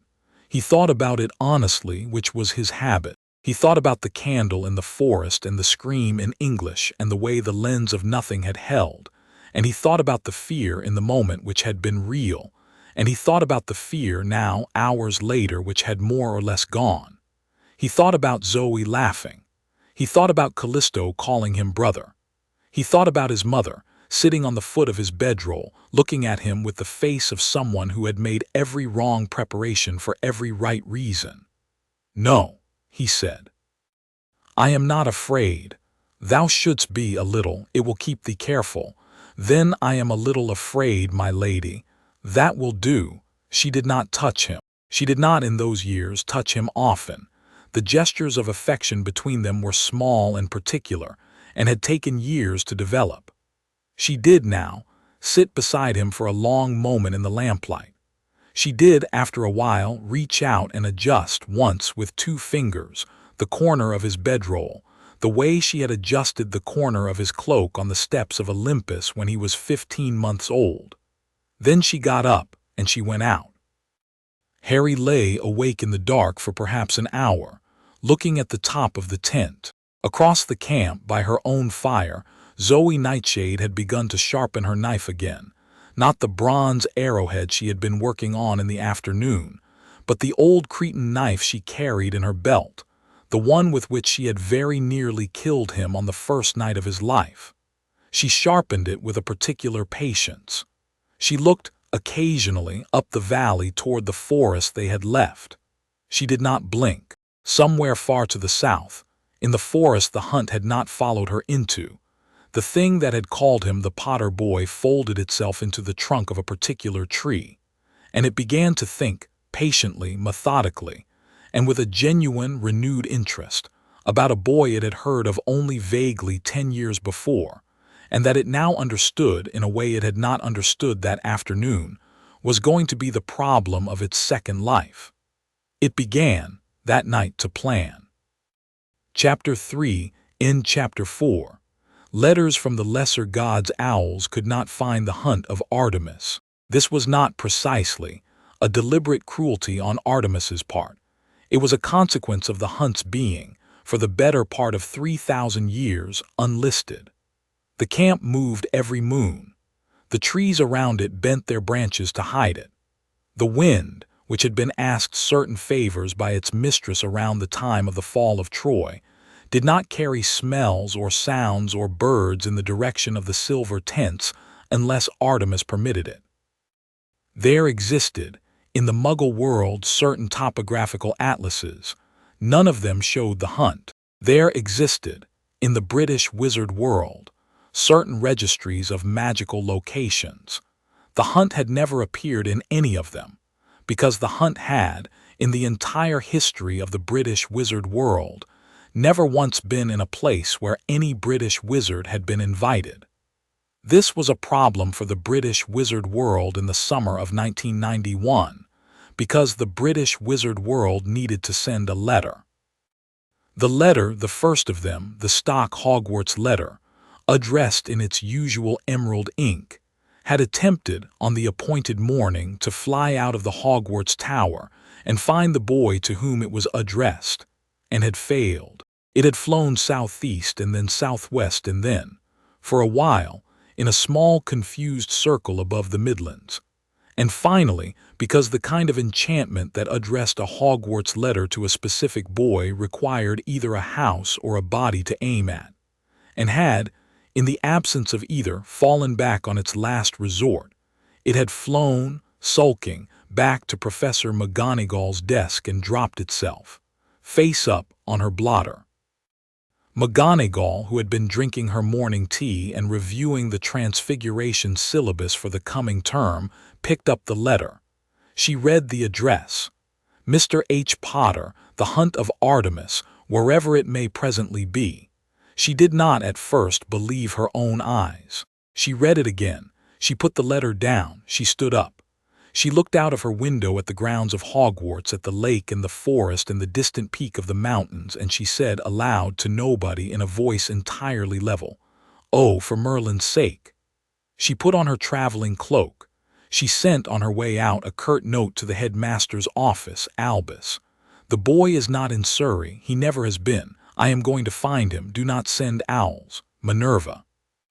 She crossed the grounds to the gates, and she apparated. She reappeared that morning in a clearing in the middle of a forest in the foothills of the Urals, at the edge of 40 silver tents, facing a loose half-circle of approximately 35 young women with bows drawn and arrows on the string.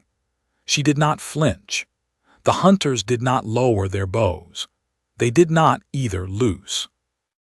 There was a long moment in which McGonagall, in her sensible traveling cloak, with her sensible hat and her absurdly neat hair, stood in the clearing with her carpet bag in one hand and her wand loose but undrawn in the other, and in which Zoe Nightshade, in the front rank, took her in from head to foot in the appraising way she took everything in.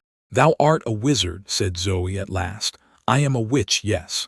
Thou hast stepped into the hunt of Artemis. I have. Thou art aware that no mortal has stepped into this camp uninvited in several hundred years. I had gathered. I apologize for the intrusion. I have come with a letter. For whom? For a boy called Harry Potter." McGonagall held up the envelope clearly so that all of the bows could see it. "I would like, if it is at all possible, to deliver it to his mother, whom I have been given to understand is the Lady Artemis herself. If the lady is not presently in camp, I will wait. I will wait politely.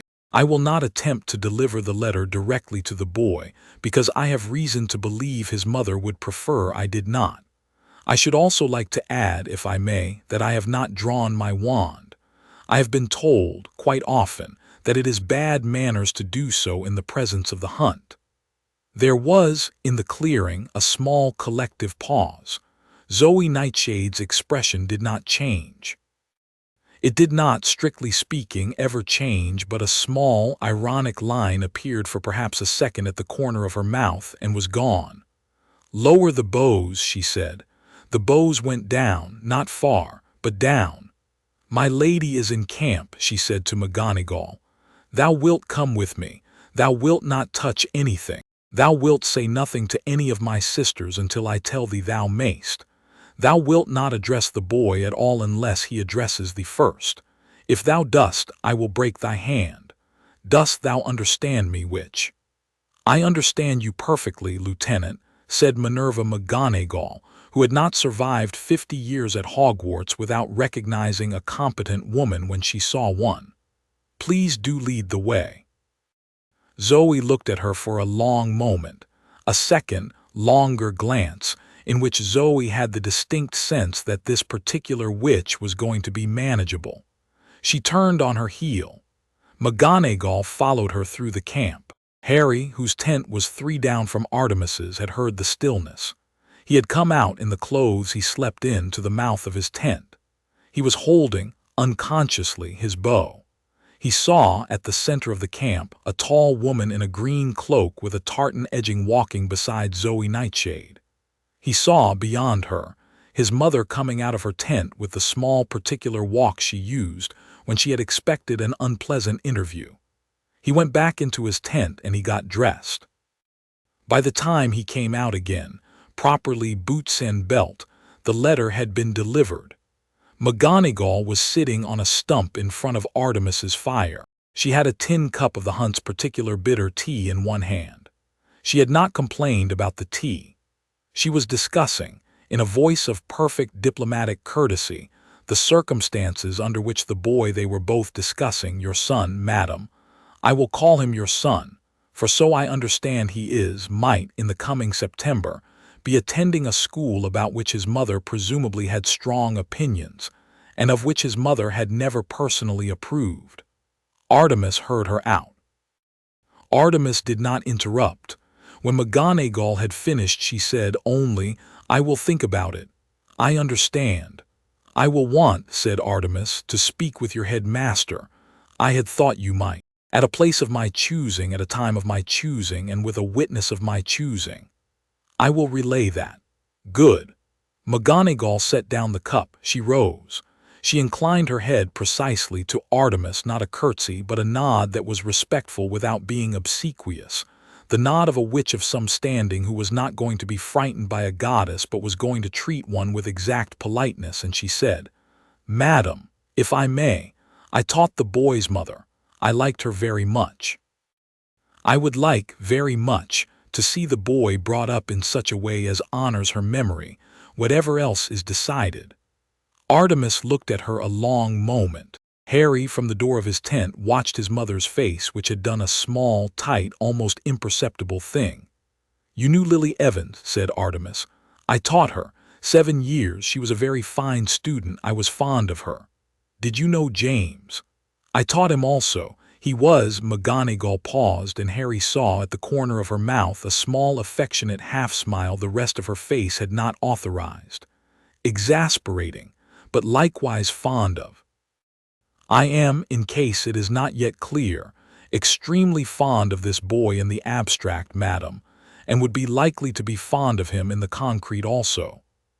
Artemis's face did another small tight thing, slightly different from the first. She said after a pause, I will consider. Thank you. McGonagall left the camp an hour later. She left, Harry noticed, without ever having looked directly at him, which, he understood afterward, had been a deliberate kindness. She had known perfectly well where he was. She had not wanted to make him, on the morning his mother was first told, a thing he had been waiting for, an object of anyone else's attention. He liked her privately for that.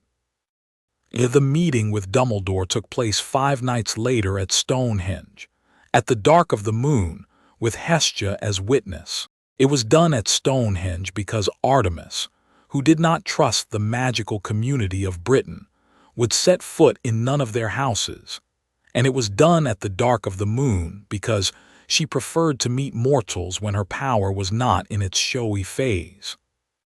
She came in her full height, 9 feet, silver-cloaked, crowned with the thinnest crescent, not because she wished to impress Dumbledore, though she did not mind impressing him, but because she wished to remind the Fates, who were also watching, that she was not fully bound by their conveniences. Harry came with her. So did Zoe. So did Apollo, because Apollo had invited himself and Artemis had not quite found a way to uninvite him. So did Hestia, who came quietly and stood to one side and tended a small fire she lit in the center of the circle of stones. Dumbledore came alone. He brought no guard. He had not brought McGonagall. He had not brought Fawkes. He had brought, Harry noticed, a plain silver wand and a pair of half-moon spectacles and a bag of what appeared to be boiled sweets. He inclined his head, on coming into the circle, first to Artemis, then to Hestia, then with precise, democratic courtesy to Zoe. He looked lastly at Harry. He smiled. The smile was warm, it was grandfatherly. It was, in a way Harry could not immediately diagnose, designed to be warm and grandfatherly, the kind of smile that had been worn often by adults intending to be liked by a child. Harry did not smile back. He nodded. Dumbledore's smile did not falter. He understood, Harry saw, that he had not yet been liked. He would try again. Madam, he said to Artemis, I thank you for this meeting. I am Albus Dumbledore. I know who you are. I had hoped you might. We met once, said Artemis, at a gathering in Athens in 1943. You were younger then. You had a great deal to say. Alas, I still do. I shall attempt to moderate it on this occasion." He looked with precise interest at Harry. "Young man, I have waited some time to meet you." "Sir," said Harry, "you are well, I hope." "I am, sir." "You are well looked after." "I am, sir." "Your mother has kept you in good hands." "Yes, sir." "I am very glad. I was, 11 years ago, the person who placed you on a doorstep, and I have, I will tell you honestly, spent some of the intervening years considering whether I did right or wrong. I do not yet know the answer. I am today meeting you in large part to find out." Harry considered him. He had never in his life met a man who admitted wrongdoing as a conversational opening. It was clever. He recognized it as cleverness. He also recognized the recognition was immediate and not entirely comfortable that Dumbledore, though clever, was not lying. "I would prefer," he said, "if you discuss that with my mother." "Fair. She will decide whether you did right or wrong. I will not." Dumbledore's smile for the first time became slightly less practiced. It became slightly more real. "Fair," he said again, and this time the word carried more weight. "Madam Artemis, shall we begin?" They began. Dumbledore spoke for perhaps 6 minutes. He spoke carefully, in the way of a man who had practiced the speech on his own fireplace the night before. He spoke of the war that had ended on the night the boy was born, of the Dark Lord, Voldemort, who had killed the boy's parents, of the prophecy that had preceded the boy's birth, which he had himself heard, which he had not, in the intervening decade, shared with anyone other than the 2 members of the Order of the Phoenix who had needed to know, of his belief that the Dark Lord was not dead, had never been entirely dead, and was, he had reason to believe, preparing to return. He did not, when he finished, ask anything. He simply, in the particular silence that followed, waited. Artemis did not speak at once. She looked at him. She considered him. She turned her head slightly toward Harry, who was standing beside Zoe and who had, through the whole speech, not moved his feet. "Harry, mother, dost thou wish to hear the prophecy?" "Yes." "Headmaster, recite it if you will." Dumbledore recited it. He did it from memory, in the flat, unornamented voice that the professionally impressive reserved for genuinely impressive material. It was the prophecy Harry would later, in a less pleasant year, come to know better than he wished. The one with the power to vanquish the Dark Lord approaches. Born to those who have thrice defied him, born as the 7th month dies. And the Dark Lord will mark him as his equal, but he will have power the Dark Lord knows not. And either must die at the hand of the other, for neither can live while the other survives. When he had finished there was, in the circle of stones, a very still quiet. Hestia, at the fire, had stopped tending it for a moment. Artemis looked quietly at Harry. He did not look at her. He was looking. Harry later remembered at the fire, at the small particular fire Hestia had lit, which was burning without fuel, which had a quality of attention to it that most fires did not. His face in the firelight was the grave and unmoved face the hunters had taught him to wear when he was being told a thing he was going to have to think about later. He said, after a moment, "That is not the only prophecy about me." Dumbledore's eyebrows rose, very, very slightly. "I am not," he said with care, "aware of another." "I am aware of it only in outline," said Harry. "But my mother has mentioned, once or twice, that the fates have had a thread out regarding me, and that she has asked Lady Hestia to hold it." Dumbledore looked at Artemis. Artemis inclined her head. She made with one finger the smallest possible gesture toward Hestia. Hestia, without standing, without looking up, without ceasing to tend the fire, said, in her soft and unanswerable voice, "There is a second prophecy. It has not been spoken aloud in any temple. It was given to me in private by one of the Morai, on the night Artemis took the child from the hedge. It says, in its short form, that this boy has 2 choices, and that the world he lives in afterward will depend on which he takes. It says further that the first prophecy, the one you have just recited, Headmaster, is binding on him only if he accepts it. It is not, as I understand prophecies, fate. It is, as I understand prophecies, an invitation. There was a much longer quiet this time. Dumbledore, Harry saw, had gone perfectly still. It was the stillness, Harry thought, of a man who has just been handed a chess problem with an unexpected piece on the board. "Lady Hestia," said Dumbledore at last, very respectfully, "that is a great deal to say. It is the truth. May I ask when the choice falls due? This year. This year. Yes. Lady, I will not ask you to reveal the terms of the choice. I will ask, if I may, one thing only. Does the choice include the option of attending a school in Scotland?" Hestia did, for the first time that evening, look up. She looked up with the flat, kind, implacable gaze of a woman who had tended hearths from the reign of Kronos. She said, "The choice includes that option, headmaster, among several." Dumbledore bowed slightly from the waist. He did not speak for a moment. Then he said to Artemis, "Madam, may I propose terms?" "Propose. I will not ask for custody. I recognize I do not have it. I will not ask the boy to live at Hogwarts in the summers or the holidays. I will not ask him to live at Hogwarts, indeed, any night he does not wish to. I propose only that he attend classes at Hogwarts during the term, that he board, as other students do, in a house, because to isolate him would be to single him out in ways that would not serve him, that he be treated within the school, as any other student would be treated, with no special privileges and no special burdens, and that he be collected by you, or by a hunter of your choosing, at the close of every term, without question from any member of my staff. I will, privately, keep a careful eye on him. I will not interfere in his life outside the school. I will, if it becomes necessary, defer to you in matters of his safety. I propose, additionally, that the prophecy remain private between ourselves and the boy until such time as the boy himself chooses to reveal it or to accept it or to decline it. Is this acceptable?" Artemis considered. She considered for a long time. "Zoe," she said, "my lady, thy opinion. Terms are fair, my lady. Bind them by oath on the hearth." Hestia, "Yes, daughter. Wilt thou witness an oath on these terms?" "I will." "Headmaster, wilt thou swear?" Dumbledore, without hesitation, knelt. He knelt at Hestia's fire. He laid his wand across his knees.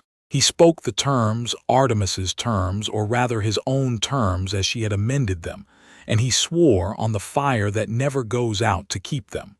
The fire listened. The fire at the end of his words flared once briefly bright blue and then settled again. Hestia said, "So witnessed." Artemis said, "So accepted." And Harry, who had been listening to all of it with the concentrated attention of a 10-year-old boy who has suddenly become, for the first time, the legal subject of an agreement between two powers, said, "What about my opinion?" Dumbledore, still kneeling at the fire, looked up at him with what appeared to be genuine surprise. It was, Harry thought, a real surprise. Dumbledore had not until that moment thought to solicit it. Artemis looked at Harry. Artemis had thought to. "Thy opinion, son." "I will go to the school," said Harry. He paused. "For 1 year. If at the end of 1 year I do not wish to return, I will not return. If at the end of 1 year I do wish to return, I will return on the same terms. This arrangement will be year by year. I will not be bound to it past any September I do not wish to be bound to it." "Is that acceptable, headmaster?" Dumbledore, still kneeling, inclined his head gravely. "Eminently acceptable." "Good." Harry looked at his mother. "Is that acceptable to you, my lady?" "It is." "Good." He looked at the fire. "Lady Hestia, I should like my own oath witnessed on that." "I will witness it, child." He spoke the terms himself in a small, clear, entirely steady voice. The fire flared blue for him as it had for Dumbledore. It flared, perhaps, slightly higher. Hestia did not remark on it. Zoe did afterward, alone with Artemis. The fire had recognized, she said, the seriousness of the boy. Artemis had said quietly, "Yes," and then she had said nothing more. At the end of the meeting, Dumbledore asked politely whether he might speak with Harry alone. 5 minutes, he said. No more. Your mother or her lieutenant is welcome to remain within sight. I only wish to meet him briefly without the formal apparatus of treaty. Artemis looked at Harry. Harry nodded. I will walk once around the outer circle, Artemis said. I will return in 5 minutes. Zoe will stand at the arch. She walked. Zoe took up her position at the nearest arch, bow in hand, not drawn. Apollo, without comment, went and sat on one of the fallen stones at the edge of the circle and began to strum his lyre softly, an old shepherd's tune from Ionia that was not, actually, a magical tune, but that had the agreeable effect of politely masking any conversation near it. He was, Harry noticed, being considerate. Harry looked at Dumbledore. Dumbledore looked at Harry. They stood for a moment near Hestia's fire. Sir, said Harry. Harry, what do you want to say to me? Dumbledore blinked. Harry saw for the second time that evening a small real flicker of surprise cross his face. He recovered. I wanted, he said, to meet you without treaties. I have known a great deal about you for a long time. I have known, for instance, the name of your mother and the color of your eyes and the date of your scarring. I have not known until tonight what kind of boy you were. I am now, having met you, in the process of finding out. What have you found out? That you are, said Dumbledore slowly, considerably more self-possessed than your father was at 11. That you are perhaps more suspicious than your mother was. That you are in certain ways both of their child and neither of their child. I find this interesting. Thank you. You are welcome, Harry. I will say to you, because my oath does not cover questions of affection, may I? You may. I am very sorry for what happened, for where I left you. For what I did not know, and for what I should perhaps have known. The apology is not the point of this conversation. I do not expect you to accept it, and I would be, in fact, a little disappointed if you did, because you know nothing yet of my reasons or my failings, and a child who forgives adults he does not know is a child who will be used by them. I say it only because I wished you to hear it from me in person once, and now that I have said it, I will not say it again. Is this acceptable? Harry considered him. He considered, in particular, the way Dumbledore had phrased the apology, the particular, careful, almost legalistic construction, which acknowledged the wrong without asking for absolution, and which trusted an 11-year-old to understand that trick, and which was, therefore, either a flattery or a compliment, and which either way was going to require more thought than Harry currently had time for. I accept that you have said it, he said, finally. I do not accept it yet. I may later. I do not promise. Dumbledore smiled.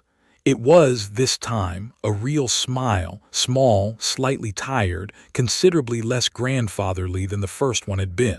Harry, looking at it, saw for the first time what Dumbledore actually looked like when he was not performing for a child. Harry, he said, I think we are going to get on well enough. I do not know, sir. I do not know either, but I am hopeful. I have not been hopeful about a student in a long time. Why not? Because, said Dumbledore, most of them arrive without having yet learned to distinguish between people who mean well and people who mean well only to themselves. You appear to have been given a head start on that distinction. I congratulate your mother. Tell her yourself, said Harry. She is coming back. Artemis came back. The conversation ended. The meeting broke up in the orderly way such meetings break up, Dumbledore bowing himself out, Hestia letting the fire go out on its own, Apollo putting down his lyre and yawning, and remarking that the tune had been a good one and he should use it again. And the hunt went home, and Dumbledore went home, and the dark of the moon passed, and the world continued turning in its usual way, and the wizarding world's best-informed people, and the hunt of Artemis's most senior members alike did not. That night sleep very well. On the ride back, somewhere on the road above the Cheviots, Harry asked Artemis a question he had been putting off for 10 years. They were riding at a walk. The hunt was strung out behind them in the usual line. The stars were very bright. Harry had his reins loose and his eyes up. My lady, yes. Why me? Artemis did not pretend not to know what he meant. She had heard the question in her head coming from him for a long time. She had rehearsed over the years a number of answers, each of which she had come to believe he would see through within a minute. She had decided, a week ago, to give him instead the answer she believed to be true. Because, she said, I was hunting a hellhound that night, and it led me to the hedge.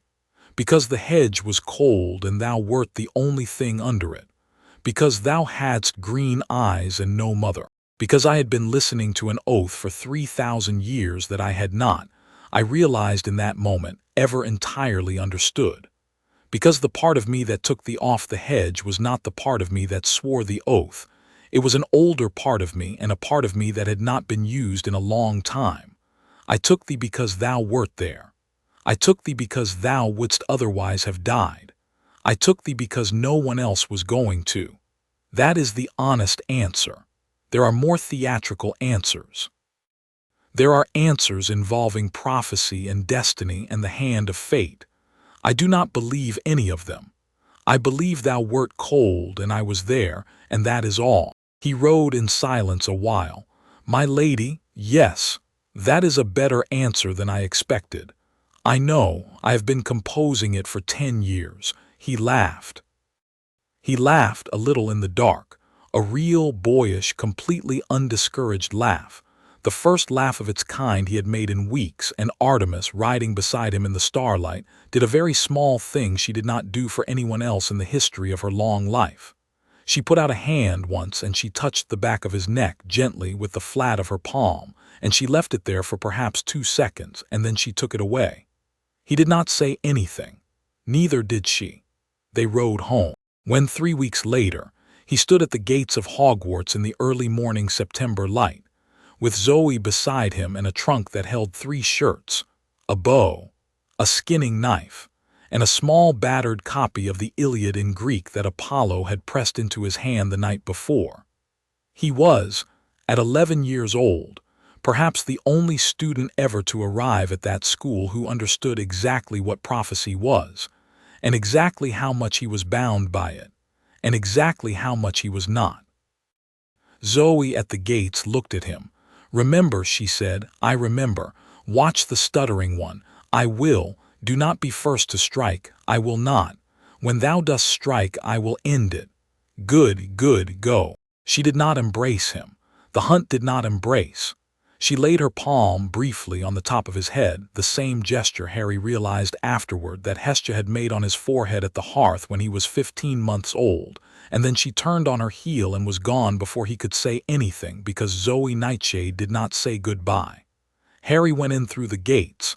The castle was already awake. The morning was cool. Birds were singing.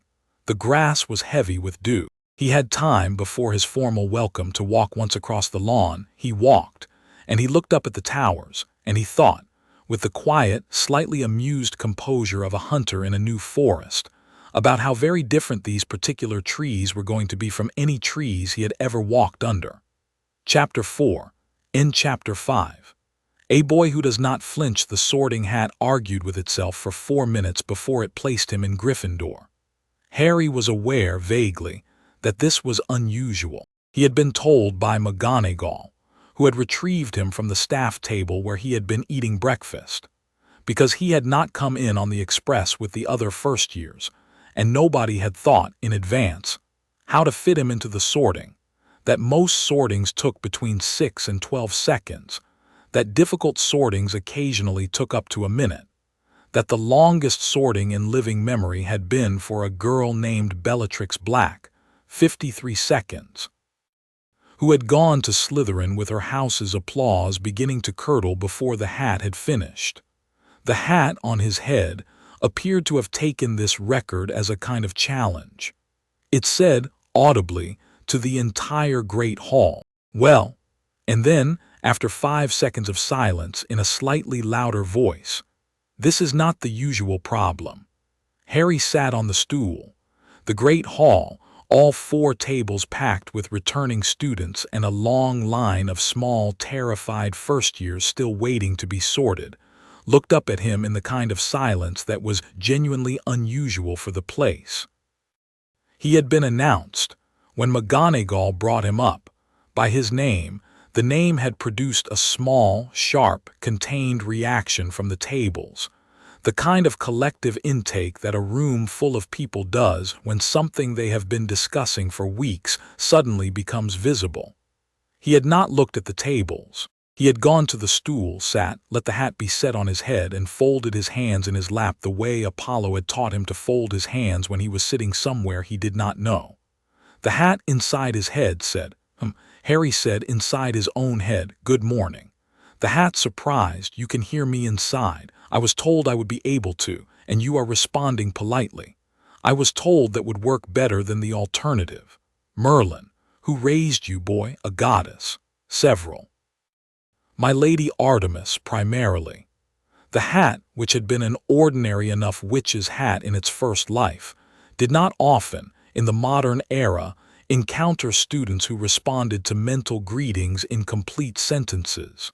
It also did not, in its present life, often encounter students who belonged to none of the four founders, about whom it had been given no previous information, and whose mind, when it opened, was arranged in a pattern that bore no resemblance to anything its makers had designed it to sort. The hat said aloud, "This is not the usual problem." It said, inside Harry's head, "You do not fit." Harry, inside his own head, I had gathered, "You are brave, Ravenclaw brave." That is not a category my makers thought to include. Your mind is orderly. That is not quite Ravenclaw either. You are loyal. That is Hufflepuff. You are ambitious, though not for the usual things. That is Slytherin. You are the hunter part of you is Gryffindor in a way, a very particular way. You would be, if placed there, the first Gryffindor in a generation to have actually killed anything. I do not wish to be placed for my kills. Number I expect not. Your mother would prefer you discreet. Yes, A full minute passed. The hall had begun very quietly to murmur. Dumbledore, at the staff table, had his hands folded in front of him and was watching with polite, unworried interest. McGonagall was standing beside the stool with her list, and her expression had the particular stiffness she adopted when nothing she could do would help. Snape, at the far end of the staff table, was looking at Harry with an unblinking attention that had not altered since McGonagall had led him in. The hat said, in Harry's head, "I am going to place you in Gryffindor." Why? Because the hunt is already 4 houses, child. You do not need another. You need, for this year, a place to sleep and a set of people to eat meals with. Gryffindor will give you that. It will also, if I am any judge, irritate you exactly as often as you need to be irritated, which is more often than you would irritate yourself. Hufflepuff would be too kind to you. Ravenclaw would be too narrow. Slytherin is where my maker would have put you, and I will not put you there because the Dark Lord is in the castle this year and he has too many friends in that house already. Do you accept my reasoning? Yes. Good. Brace yourself. Gryffindor, said the hat at last aloud in a voice that by that point, 4 minutes in, was slightly hoarse. The Gryffindor table did not at first applaud.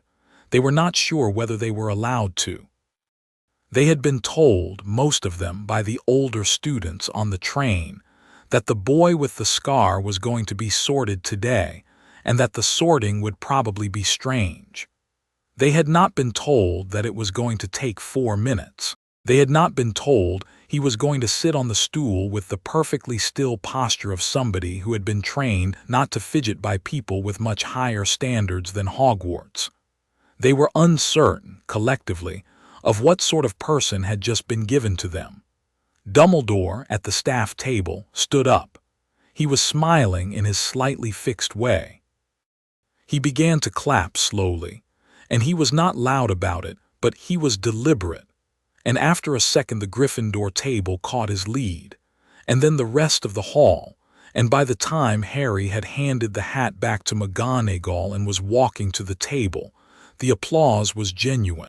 It was at the Gryffindor table a little louder at one particular spot, A broad-shouldered, red-haired boy of Harry's age was clapping with such enthusiasm that the plates near him were rattling. Harry sat down across from him. "Ron Weasley," said the boy, breathless. "Blimey, that was the longest sorting ever. Harry Potter." "I know, hullo, is it really 4 minutes?" "The hat said so." "Blimey." Ron considered this.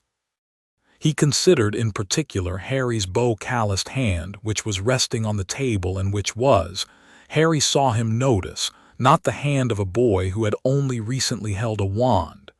"Is it true you were raised by—" "Yes." "With actual—" "Yes." "And you—" "Yes, also yes. I haven't asked my questions yet. I was answering them in order." Ron stared at him for a full second. Then he laughed. A great, delighted, spluttering laugh. The laugh of a boy whose nerves had just resolved themselves, and the small, nervous Gryffindors around him laughed also. And Harry, with a quiet internal note to thank Zoe for a lecture she had once given him about how to set a boy at ease without condescending to him, smiled faintly and reached for the nearest platter, because he was in fact extremely hungry.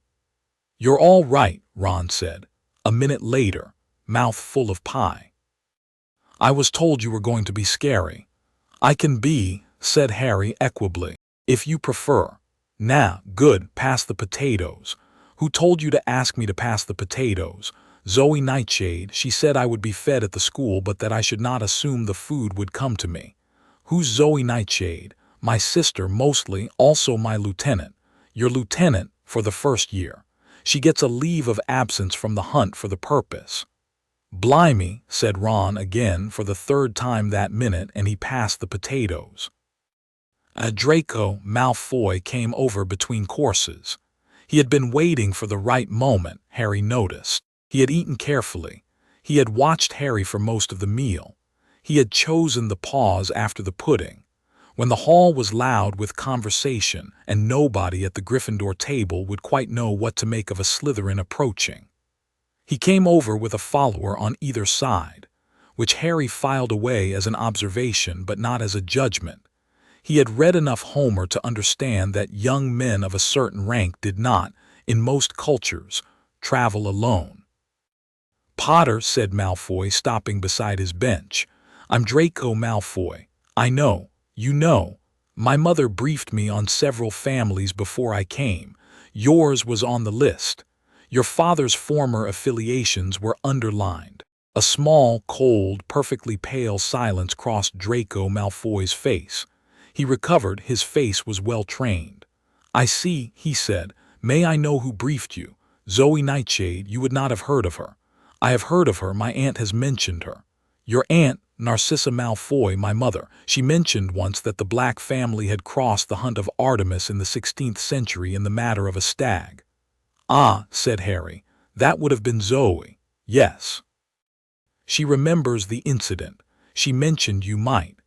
The silence reasserted itself. Ron, at Harry's elbow, had stopped chewing. The small Gryffindors around them were trying, with limited success, not to listen. Draco Malfoy adjusted. He did not, Harry saw, adjust badly. He was 11 and he had been caught on one foot, and he was a boy who had been raised to recover. He did now. He extended his hand politely, not warmly, and he said, "Potter, I should like to be on civil terms. I have been told you are a dangerous person not to be on civil terms with. I have been told this both by my father, who considers it a compliment, and by my mother, who considers it a warning. I would rather not find out which of them is correct." Harry looked at the hand. It was a small, pale, well-kept hand, the hand of a boy who had never broken it. Harry had shaken hands with Hermes, who had picked his pocket in the handshake itself. He had shaken hands with Apollo, who had tried to give him a boil he had later removed. He had shaken hands with Chiron, who had shaken his thoroughly once and then not again. He had been told by Artemis on the morning of the day he left camp that not every handshake offered by a wizard was a test, but that most of them were. He took the hand. He took it firmly. He took it once. He did not hold it. "Malfoy," he said, "I am on civil terms with you. I will remain on civil terms with you for as long as you are on civil terms with me. If, at some future point, you are not, I will be the first to know. Is that agreeable? Entirely. Good. I will remember the conversation. Good night. Draco Malfoy, mildly, in a tone that was not unrespectful, said good night also. He went back to his table. He did not that evening look back. Crabbe and Goyle, flanking him, had picked up their feet in a new way. One of them, Harry noticed as they went, had actually turned his head slightly toward the Slytherin table in a way that suggested a discussion about Harry was going to be had that night and was going to be had in lowered voices. Ron, beside him, said under his breath, "Blimey." "Please find," Harry said, also under his breath, "another word." Ron laughed. He took a long sip of pumpkin juice. He said, quieter still, "You handled him better than my brothers would have." "Your brothers, Fred and George, twins, 5th years, they'd have turned his hair green. I do not yet know how to turn hair green. I can teach you. Teach me later. Tomorrow I have to learn to get out of bed." Fair. He did not, as he had suspected he would not, sleep well his first night in the dormitory. It was too quiet. He had for 11 years slept in a tent under a canvas that breathed. The dormitory was a stone room in a stone tower, and the silences in it were old silences, the silences of walls that had been listening for 600 years, and they were not silences he had learned to read. He got up at 3. He got dressed. He went downstairs. He went out through the common room portrait and through the corridors quietly in the hunter's way, so that the 2 portraits he passed actually did not wake, and he walked, for perhaps an hour, around the castle's outer ring. He met on that walk one person. The one person was Professor Severus Snape. Snape was in the corridor above the Transfiguration classroom. He was not patrolling, he was, Harry realized at once, standing with his back against the wall in the shadow of a suit of armor, waiting. He had, Harry thought, been waiting for perhaps 2 hours. He had not come down to meet Harry when the hunt had dropped him at the gates. He had not spoken at the feast. He was now at 3 in the morning in a corridor he had no good reason to be in, and he was looking at Harry with an expression Harry had never seen on anyone who was not, in some specific and private way, grieving. Harry stopped. "Professor, Potter, sir, you do not sleep." "Not well, my first night." Snape looked at him. "Your mother was likewise a bad sleeper. She found as a child that walking helped." Harry paused. He had not been told by anyone that Snape had known his mother. "You knew my mother, sir." "I knew Lily Evans. She was, for a time in my youth, my dearest friend, until I was stupid. You may have been told by someone the relevant history. You may not. I will not tell it to you now." "All right. I will say only, and this is not something I will say a second time, Potter, so you will remember it, that I had hoped, when I heard you had been taken by the goddess, that you would grow up unreachable. I had hoped in the intervening 10 years that you would not come to this school. I will tell you, since you are here, that I am not a friend of yours precisely. I cannot be. We are too differently made. I will tell you, since you are here, that I am, nevertheless, not your enemy. If you are in trouble, you may come to me. If you are hurt, you may come to me. If you are hunted in particular, you will come to me without hesitation, because I will know what to do about it and you possibly will not. Do you understand?" Harry considered him. He considered in particular the way Snape had said your mother, and the way he had said I had hoped, and the way he was standing against the wall with one hand half hidden in a fold of his robe, and the way his face in the torchlight was both perfectly composed and perfectly tired. "Yes, sir," he said. "I understand. Return to your dormitory, Potter. Sir, do not mention this conversation to the headmaster. He is not party to it. He will be in time, but he does not need to be party to it tonight. I will not mention it, sir. Good night." "Good night, sir." Harry went back to Gryffindor Tower. He climbed into bed. He slept eventually a little. And in the morning, while the other boys were still stumbling around the dormitory in pajamas, He sat on the edge of his bed and he wrote, in the neat small letters Apollo had taught him, the first of what would become over the term a regular correspondence to his mother. The Sorting Hat argued with itself for 4 minutes before choosing Gryffindor. The sorting is not, I think, entirely reliable. I have met 3 people who matter. The Weasley boy, Ron, is friendly and eats too much and is probably trustworthy. Malfoy offered a truce with 1 foot caught. I took the handshake and will watch him. Snape knew my mother. He is something between an ally and a burden. I do not yet understand him. I will write when I do. Quirrell is in the castle. I have smelled him once briefly from 50 feet away, and he smells of the candle in Albania. I will not approach him until I know more. I am well. I will write again on Sunday. Harry. He tied the letter to the leg of the small gray falcon Artemis had sent along with him for this purpose, and he watched the falcon fly west and he went down to breakfast. Hermione Granger was not charmed by him. It was, Harry thought, a reasonable position. She had been raised in an orderly, reading bourgeois family. She had worked extremely hard, since learning she was a witch to be prepared. She had arrived at Hogwarts with all 12 of the set textbooks underlined in pencil, with a 15-page preparatory index, and with the detail he had liked best when he first heard it from Ron, a small private ranking of her own class members in order of expected academic performance, from which he had, on the first day of classes, been conspicuously absent because she had not known he was coming. She had been, in short, prepared for a school in which she was going to be the best at everything, and she had been, from her first lesson with him, aware that she was not going to be. He did not try to dazzle her. He had no desire to. He simply answered the questions, in Latin if they were Latin questions, with the etymology included, and with footnotes if Snape pressed him. He outspelled her, on the first day of charms, not because he was showing off, but because the small charm Professor Flitwick had set as an exercise was, for Harry, nothing. He had been making lights intense since he was 4, and he made it correctly, on the first attempt, with no wand movement at all. And Flitwick had said, "Oh, well, that's unusual," and Hermione had stared at him with a face he had recognized from 4 years of bow practice with younger hunters. It was the face of a girl who had just understood that a ceiling she had thought was the sky was, in fact, somebody else's floor. She did not cry. She did not sulk.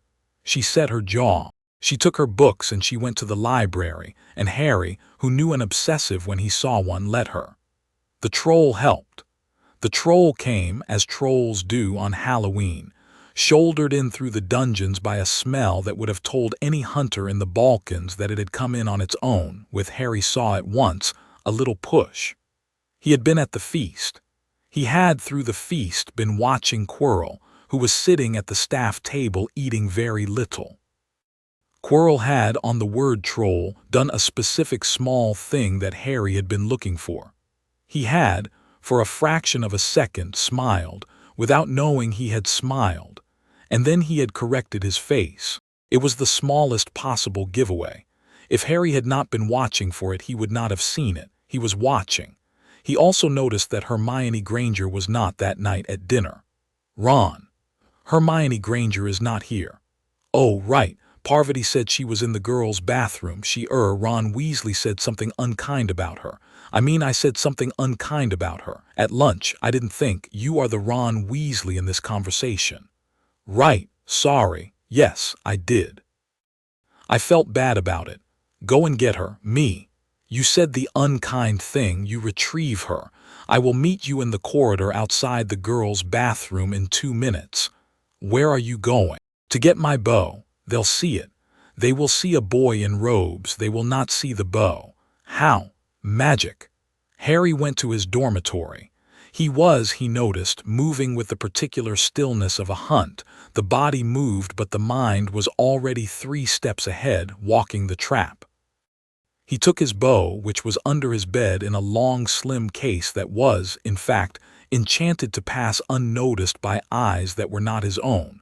He strung it on the stair, in the hunter's 2-second strung while walking motion. He was in the dungeon's corridor in under 3 minutes. Ron was there, very white with Hermione beside him. She was very still. Her eyes were on the bow in Harry's hand. "Get back," said Harry. The troll came around the corner. It was 13 feet high and it was confused and it had been drunk before it came in. It was not, in other words, dangerous in any way the hunt had ever had to worry about. A hellhound was dangerous. A basilisk was dangerous. A wraith in a forest in Albania was dangerous. A troll was, on a bad day, a very large and unusually stupid opponent. On an average day it was a waste of an arrow. Harry knocked an arrow. He did not use the hunter's arrows. He had brought 3 of those with him in the case and they were too good for this. He had brought, for ordinary work, a set of plain iron hunting arrows of Phoebe's make. He knocked one. He drew, he held. "Hermione, do not move." She did not move. "Ron, stay behind me." Ron did not move. The troll saw them. It swung its club. The club was a torn-up length of old oak that smelled, even from 15 feet away, of troll sweat. It came down in the direction of the nearest figure, which was Hermione, not because the troll had identified her as vulnerable, but because she was closest. Harry loosed. The arrow went in at the troll's left eye and out at the back of its skull. The troll was still swinging. Momentum is momentum. The club came down. Harry caught Hermione. A small, quick, unemphatic movement, his free arm around her waist, his body pivoting, and took her with him 2 steps to the right. The club hit the stone where she had been, and the stone cracked and the troll swayed, and then with a slow, unconvinced falling down the troll fell. It took 17 seconds start to finish. It fell with a noise. The noise brought, along the corridor, half the teachers of the school at a run. McGonagall arrived first, with her wand drawn and her robes flying. Snape arrived second, with his robes less flying, which Harry later noticed had been a deliberate choice. Quirrell arrived last, conveniently last, Harry noted, looking, as he always did, as if he were about to be sick. McGonagall took in the scene in about 2.5 seconds. She saw the dead troll, which was the second largest thing in the corridor. She saw Harry, who was, with his bow slung behind him in its case already, the first. She saw Hermione, who was shaking. She saw Ron, who was white. She saw on the stones the club and the crack and the direction of the crack, and in that direction Hermione's position relative to the debris. She did not, Harry noted with some small private gratitude, shout. "Potter," she said, "Professor, that is a troll." "Yes, Professor." "You have killed it." "Yes, Professor, with an arrow." "Yes, Professor, I see." McGonagall took a long, steady breath. "Miss Granger, Professor, you were in the bathroom, I understand." "Yes, Professor, I was." Hermione glanced at Ron, glanced at Harry, glanced at the floor. "I was upset. I came out when I heard the shouting. Mr. Potter told me to get behind him. He was quite calm about it, Professor. He told me not to move." He did not move himself until the troll, Miss Granger. It is very clear to me what occurred. 50 points to Gryffindor.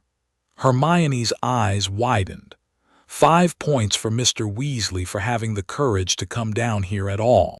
A small, thin, entirely unsnape-like compression of the mouth on McGonagall's face, which Harry would eventually recognize as her suppressed laughter. No points to Mr. Potter for killing a troll in the corridors of my school, because it is not the sort of thing that ought to be rewarded, but I will note, for the record, that I am very glad you were here. Professor. Yes, Potter. May I keep the arrow? A small pause. Yes, Potter, said McGonagall heroically. You may retrieve your arrow. Hermione Granger was, after that, his friend. It was not a friendship of equals at first. She had been unmade by the troll. A little, she had been unmade more, by being unable to help. She had been remade over the following week, by deciding that if she could not be the best in the year, she would at least be the best of his friends.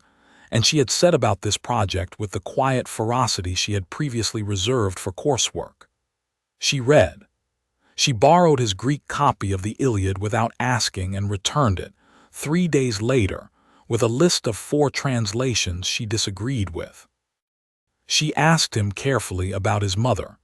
She asked him less carefully whether it was true that the hunt was all women and what that was like, and whether he had ever been bored.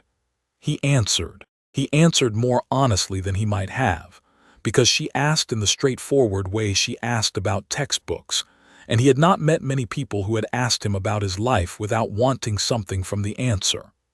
Ron, meanwhile, became his friend by simpler means. He liked him. He liked being near him. He was loud in the corridors and protective in a clumsy way in class. He had, Harry noticed, stopped being impressed around about the 3rd week. He had stopped being impressed and had started being a friend, which was better. By mid-November, the 3 of them were a unit. They were an odd unit, and the school knew it, and the school, on balance, approved. Gryffindor House, in particular, took the view that any first-year who killed a troll in a corridor while unstrung from his first night of boarding school life was a Gryffindor in full. And when Harry, at the first Quidditch match of the season, declined politely to try out for the team, "I do not fly on brooms. I fly on nothing. I prefer it." The Gryffindor table at dinner cheered him anyway, because by then he was theirs, and theirs was going to take the form that theirs took.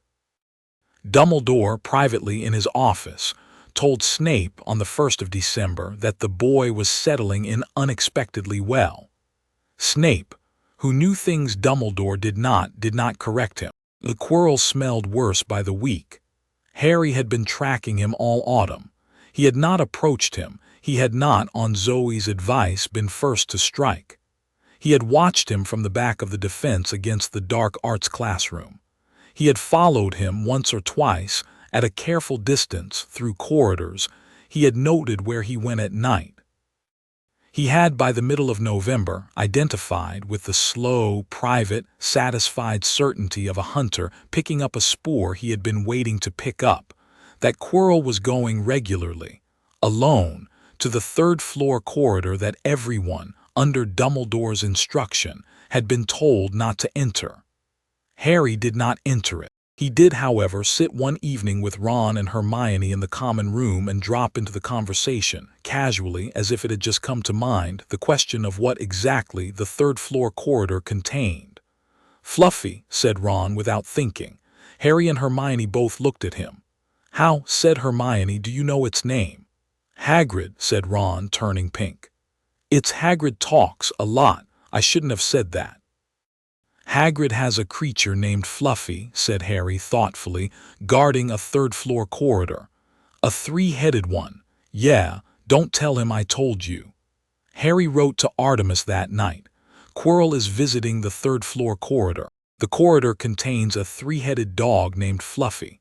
Fluffy is a Cerberus. If it is on loan from Hades, I should probably avoid fighting it. The corridor is guarding something. I have not yet confirmed what Hermione believes on indirect evidence that it is the Philosopher's Stone, which is apparently a magical alchemical object. Dumbledore is not, I think, going to stop Quirrell on his own. I will continue watching. I am not first to strike. I will write again Sunday. Harry." Artemis's reply came in 2 days. "I am coming after the Christmas break. I am bringing Zoe. Do not approach the corridor alone. If before I arrive, Quirrell approaches the corridor in a way you cannot observe from a distance, wake Snape. I will not explain why in writing. Mother." He read the letter twice.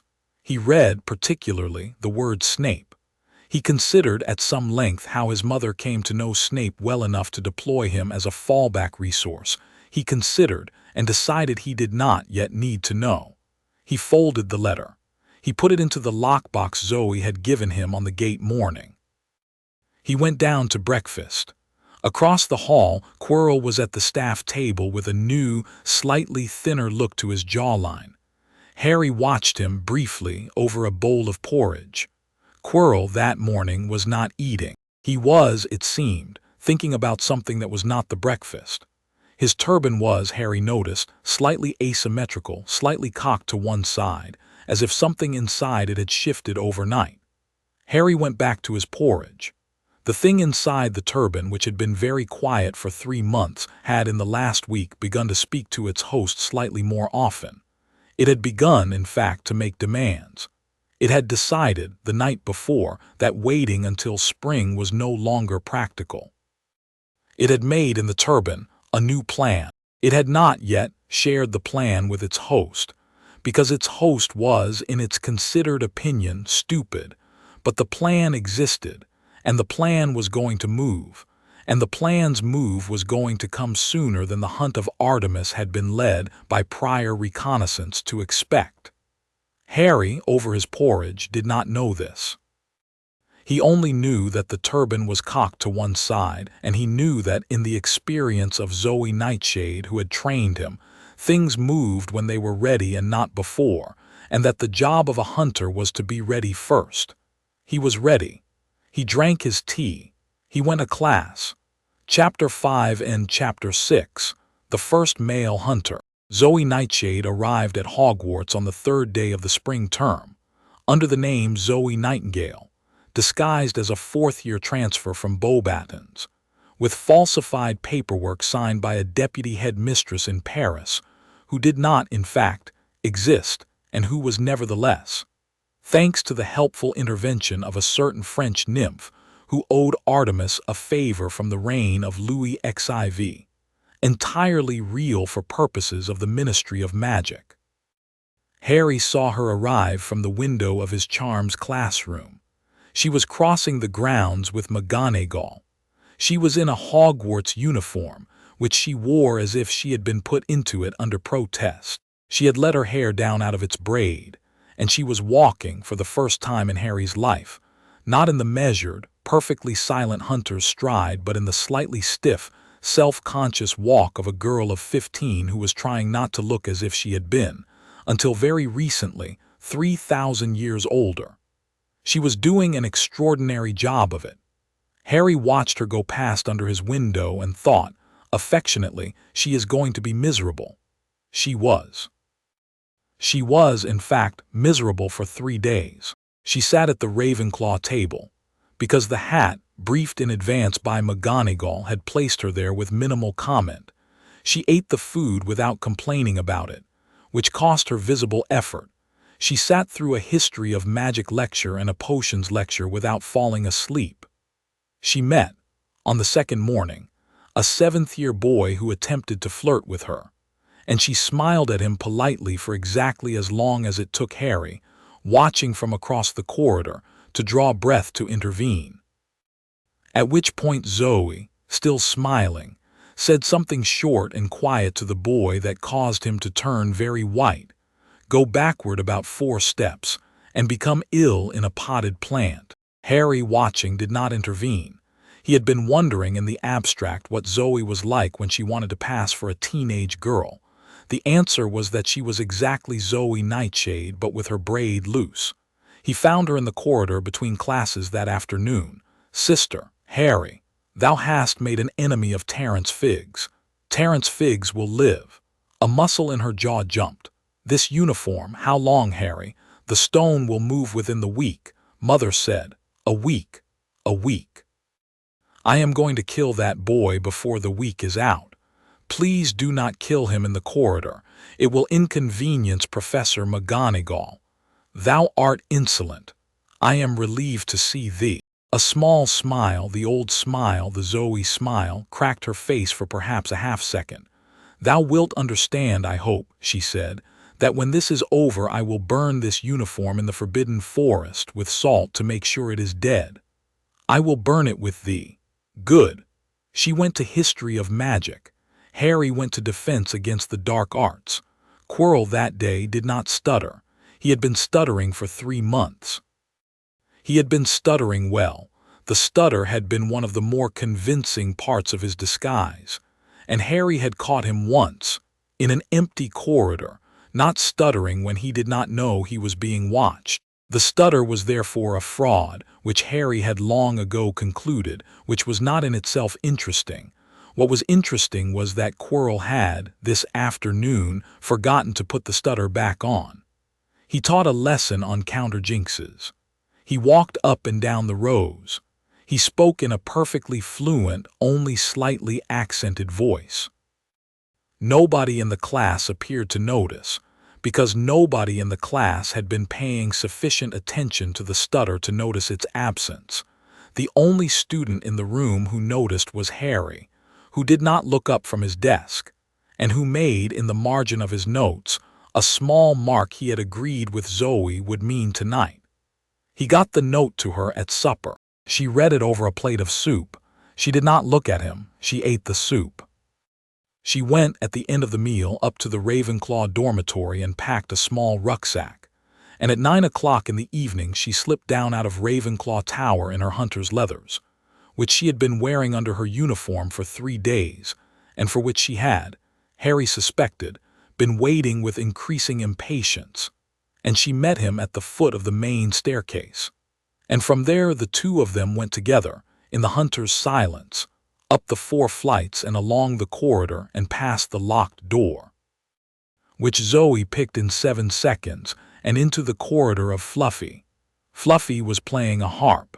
The harp was, Harry saw at once, enchanted in a hurry too, and with a rough sort of workmanship that made him think Quirrell had left it there not an hour before and had then continued on. Fluffy, all 3 heads, lay sprawled across the floor in deep contented doggy sleep, and the harp, under its own momentum, continued playing. The trapdoor was open. The air coming up through it smelled of damp stone, old spell residue, and Harry noted the unmistakable sharp, wet, particular smell of Devil's Snare, which meant Quirrell had not gone down 5 minutes before, but perhaps 20. "He's ahead," Harry said quietly. "I know. Mother is outside the castle. Mother is at the top of the astronomy tower watching the wards. She will come at speed when we give the signal. Signal? Hestia's fire. Hestia, thy mother has arranged it, trust her. If thou seest a blue fire in the chamber at the bottom of this trapdoor, do not put it out, it is the signal. Understood. Go." They went. The Devil's Snare recognized, in Harry, a member of a rather particular family of the divine kind that it had learned, a very long time ago, not to interfere with. It loosened around him of its own accord within a heartbeat. Zoe, whom it did not know, it gripped briefly, and Harry, who had been Phoebe's student for 4 years, used the small sunlight charm Flitwick had taught the first years in November, and with Phoebe's particular application of it, turned it into a narrow, hot beam, and the snare recoiled and Zoe was free. The flying keys room took 7 seconds. Zoe, looking up, picked out the wounded one, its wing slightly bent, as Quirrell had bent it, and shot it down with a single arrow. The chess set Harry skipped entirely. He took Zoe around the board in the hunter's low-crouched stride, moving, in the pattern she had taught him in the Caucasus the year he was 8, under the line of the pieces sight. Ron, afterward, when told about this, was indignant. There had been, he said, a perfectly good chess game available and Harry had walked around it.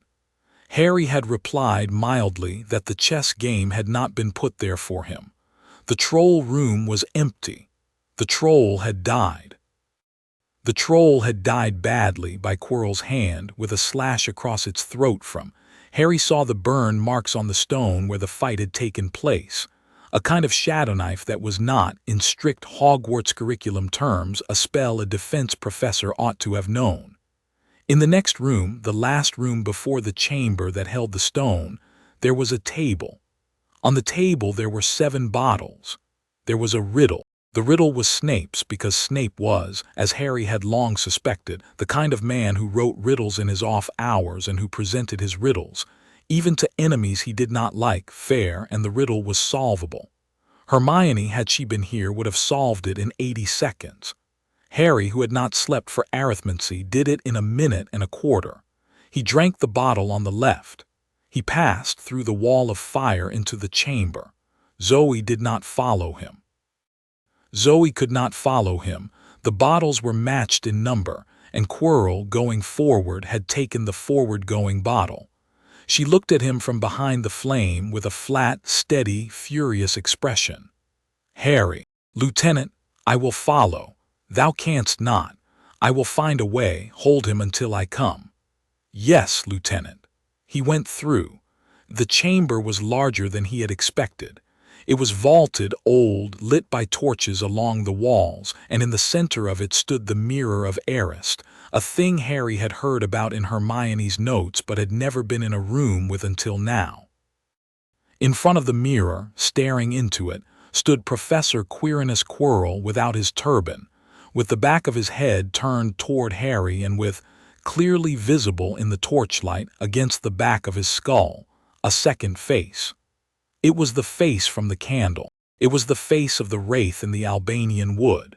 It was longer than Harry remembered and thinner, and its eyes were perhaps redder, but it was unmistakably the same face, and it was speaking low in Quirrell's ear with the patient, instructive condescension of a master who had been forced by circumstance to work through an apprentice he did not respect. "Use the boy," it was saying. "I know he is in the room. Use him. Make him look into the mirror." Quirrell did not turn. "Quirrell," said Harry. Quirrell turned. What Harry saw in the first half-second was a thin, clever, almost handsome man whose face was very tired, and over that man's shoulder, the red eyes of something that had now caught sight of the boy it had been waiting for and that was smiling. "Potter," said Quirrell in a voice that was not Quirrell's in the perfectly fluent English Harry had noticed at the afternoon's lesson. "How considerate of you to come. I am not here for you. You are here for both of us. You have been always. You were born for it. You will have been told, I imagine, a prophecy. I have been told a prophecy. Then you will understand." "I understand," said Harry, with the steady particular courtesy Artemis had taught him to use when speaking to things he intended to kill, "that thou hast been reading, in Albania, in a tree, and thou hast learned much that interests me. I understand that the thing in thy face on Quirrell is a splinter that thou hast kept. I understand that the purpose of the mirror in this room is to hide the stone from people who wish to misuse it. I understand, above all, that thou art here now in a position thy planning did not account for, because my lieutenant and I came down this trapdoor faster than thy host was expected to move. You are 12 years old. 11. You are 11 years old. You have been raised by a goddess. You have not been in a proper duel in your life. You have a bow. You have, I estimate, 3 hunter's arrows left in your quiver. You think that will be enough." "I think," said Harry evenly, "that one will be enough." He raised his bow. He did not raise it fast. He raised it slowly, with the patience Artemis had taught him. He drew in 2 stages to full draw. He held. He felt, as he held, the small, old, cold feeling that came into him when he was about to kill a thing. The feeling Phoebe had said was not fear, and not anger, and not pity, but something older. The feeling the hunters were careful never to name. He held the bow on Quirrell for 2 seconds. "Strike me now, boy," said the voice from the back of Quirrell's head pleasantly. "Strike me now and you will kill only the host. I will come out. I will walk through your body like smoke. I will wear you before the week is out. Your mother will not be able to distinguish me from you. I know." Then why Harry shot Quirrell through the throat. He did not shoot him through the eye. He did not shoot him through the heart. The throat, Zoe had told him on the first bow, for wraith-ridden hosts, the throat cuts the voice. He shot him through the throat, above the collarbone, and the arrow went out through the back of his neck and into the base of the wraith face on the back of his skull. And the wraith face screamed in a different key from the one the man screamed in, and both screams at once filled the chamber and came up the chamber's walls to the vault and bounced, and Quirrell, whose face was surprised, fell. The wraith came out of him as he fell. It came out the way the candle had come out in Albania, only hungrier, a thin, wavering, almost transparent column of bad air, detaching itself from the body as the body collapsed, unfolding into the room at speed, rising toward the vaulted ceiling with the instinct of a fleeing animal. It made, as it rose, for the wall, for the stone, which it evidently intended to pass through on its way to somewhere more convenient. It was very fast. It was, Harry thought watching it, a thing that had become extremely good over 10 years at running. The ceiling opened. It did not open the way a door opens. It opened the way a night opens, when one is standing on a hillside and a goddess arrives.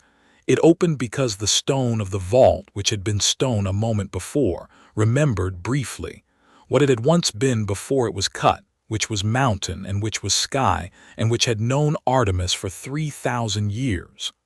Artemis came down through the ceiling. She did not come in her girl form. She did not come in her 9-foot form. She came, for the first time since the Peloponnesian War, in her full form, 50 feet high, silver-cloaked, crowned with the full moon, carrying a bow of ash and bone that she had not drawn in 600 years. Hestia was at her left hand, walking in the air beside her, a quiet hearth fire burning in the palm of one hand. The moon in the ceiling was Artemis's own face, and the silver on the walls was her light, and the wraith that had been running for the stone turned in mid-run and understood, for the first time in its unbodied existence, what it meant to be hunted. It tried to go through the wall, which was not interested in the wraith's opinions on the matter, held. The wraith turned and went the other way. Artemis was already there. It tried to go up. Hestia was there quietly, with her hearth fire turned blue. It tried in desperation to go at the boy, who was standing in the middle of the chamber with his bow still up, absolutely still, watching, because the boy was the only creature in the room whose magic it had any reason to hope might be subtle enough to slip through, and Artemis stepped between, and the wraith, hitting her, did not pass through her because she was not that evening passable. She pinned it against the wall. She pinned it with the flat of her left hand, the way a mother pins a wriggling kitten to a tabletop while she gets the jar off the shelf. The wraith, against her palm, screamed. It screamed in words. It screamed, among other things, a number of curses in a language that had not been spoken on Earth since the Second Punic War. Artemis listened to it for perhaps half a second. Then she looked at Harry. "Son, mother, thou art unhurt. Yes, mother, come here." He came. He came across the chamber floor, past Quirrell's body, around the mirror of Arist, which he noted dispassionately was still reflecting something in it. And he noted further, without looking closely, that what it was reflecting was him, standing beside his mother, older, with a bow, and that it looked like the right thing, and that he would not, therefore, look into it closely, because Hermione had warned him about what the mirror did if you let it. He came to his mother's side. She was 50 feet high. He at her side was chest-high to her sandal strap. He looked up at her, she looked down at him. "Look," she said, "at thy scar. It is hot." "Yes, look at it in the wall." He looked. The wall of the chamber where Artemis's palm pinned the wraith was silvered by her light, and the silver reflected as a mirror would anything near it, and Harry, looking into the silver, saw his own face, and the scar on his own face, and the scar was, he saw, for the first time in his life, in the right light, not a lightning bolt at all. It was a rune. It was a particular old rune he had read about once in a book Apollo had given him on his 8th birthday, and it was a rune that meant, "I own what is behind this." He understood. "It is his," he said quietly. "A part of his, yes. A splinter he left in thee on the night he missed. I have let it stay there for 10 years. I have let it stay there because I was not certain for 9 of them how to take it out cleanly, and because, for the 10th, I wanted him to lead us to the rest of them. The rest of them. There are more of him. He has scattered himself. There are, I believe, 7 splinters. One of them is in thee. We will speak of the others later, for tonight." She raised her right hand. She laid her thumb, carefully, not tenderly, but with the light, firm touch of a healer removing a thorn, against his forehead. She spoke under her breath, a single word in a language he did not know. The scar on his forehead warmed, it warmed to the point of burning, it burned to the point of pain, and then, very briefly, it was cold. Out of it, between her thumb and his skin, a small thin wisp of black smoke came. It was the size of a candle's wisp. It did not spread. It did not fight. It went with the resignation of a thing that has been expecting this for some years. Up from the scar and across Artemis's thumb and trailing across her wrist, and it gathered itself above her palm into a small black bead, and the bead fell into Hestia's blue fire, and Hestia closed her hand around it, and it was gone. The scar on Harry's forehead remained. It would always remain. It had been his once it had been drawn. Removing its occupant had not removed its shape. It was no longer, however, a brand. It was now a scar. It meant what scars mean, which is that a thing had happened here and had ended. Against the wall, the wraith screamed again. "Now thee," said Artemis to the wraith. She did not kill it. She could not. It had the other splinters out there in the world, and it would run back to one of them, and it would rebuild, and it would try again. She knew this. She had counted on this. She did not kill it. What she did instead was the thing she had been working on for 9 years in the small bowl of dark water beside her bed. She looked at it. She looked at it with the full attention of the goddess of the moon, which is a kind of attention that strips a thing of its hidden places. She saw in the wraith the map. She saw the other splinters, their approximate locations, their relative strength, the ones that were easiest to reach, the ones that would be hardest. The one under a gold locket in a cave beside a salt sea, the one in a ring in a shack under a yew tree, guarded, the one in a diadem, lost in an attic of this very castle, the one in a cup in a vault. There were 7 total, as she had suspected. One, the one she had just burned in Hestia's hand, had been in the boy. The remaining 5, and the 6th, which was the wraith itself, she understood now. The wraith was a splinter, the principal splinter, the one that walked, were mapped. She let the wraith see her see. "You," it hissed, understanding. "You have been, I have been," said Artemis, looking. "For how long? 9 years, since thou wert faint enough in Albania that I first saw thee in the bowl. You did not kill me then. Number because thou hadst the others, and I did not know where they were. Thou hast shown me. Thou hast run just now through thine own network. I followed thee through it. I have, as of this minute, the map." The wraith, which had been screaming, became very still. Artemis's grip on it did not loosen. "Go," she said. It did not understand her. "Go," she said again. "Run. Back to the ring. I think the ring is closest. Go, thou wilt reach it. I will not stop thee. I want thee to know that I could have. I want thee to know that next year, when we come for the ring, it will be for the ring and for thee. And the year after that, when we come for the locket, it will be for the locket and for thee again. And that every time we come, thou wilt flee, and every time we come, thou wilt lose one more piece of thyself.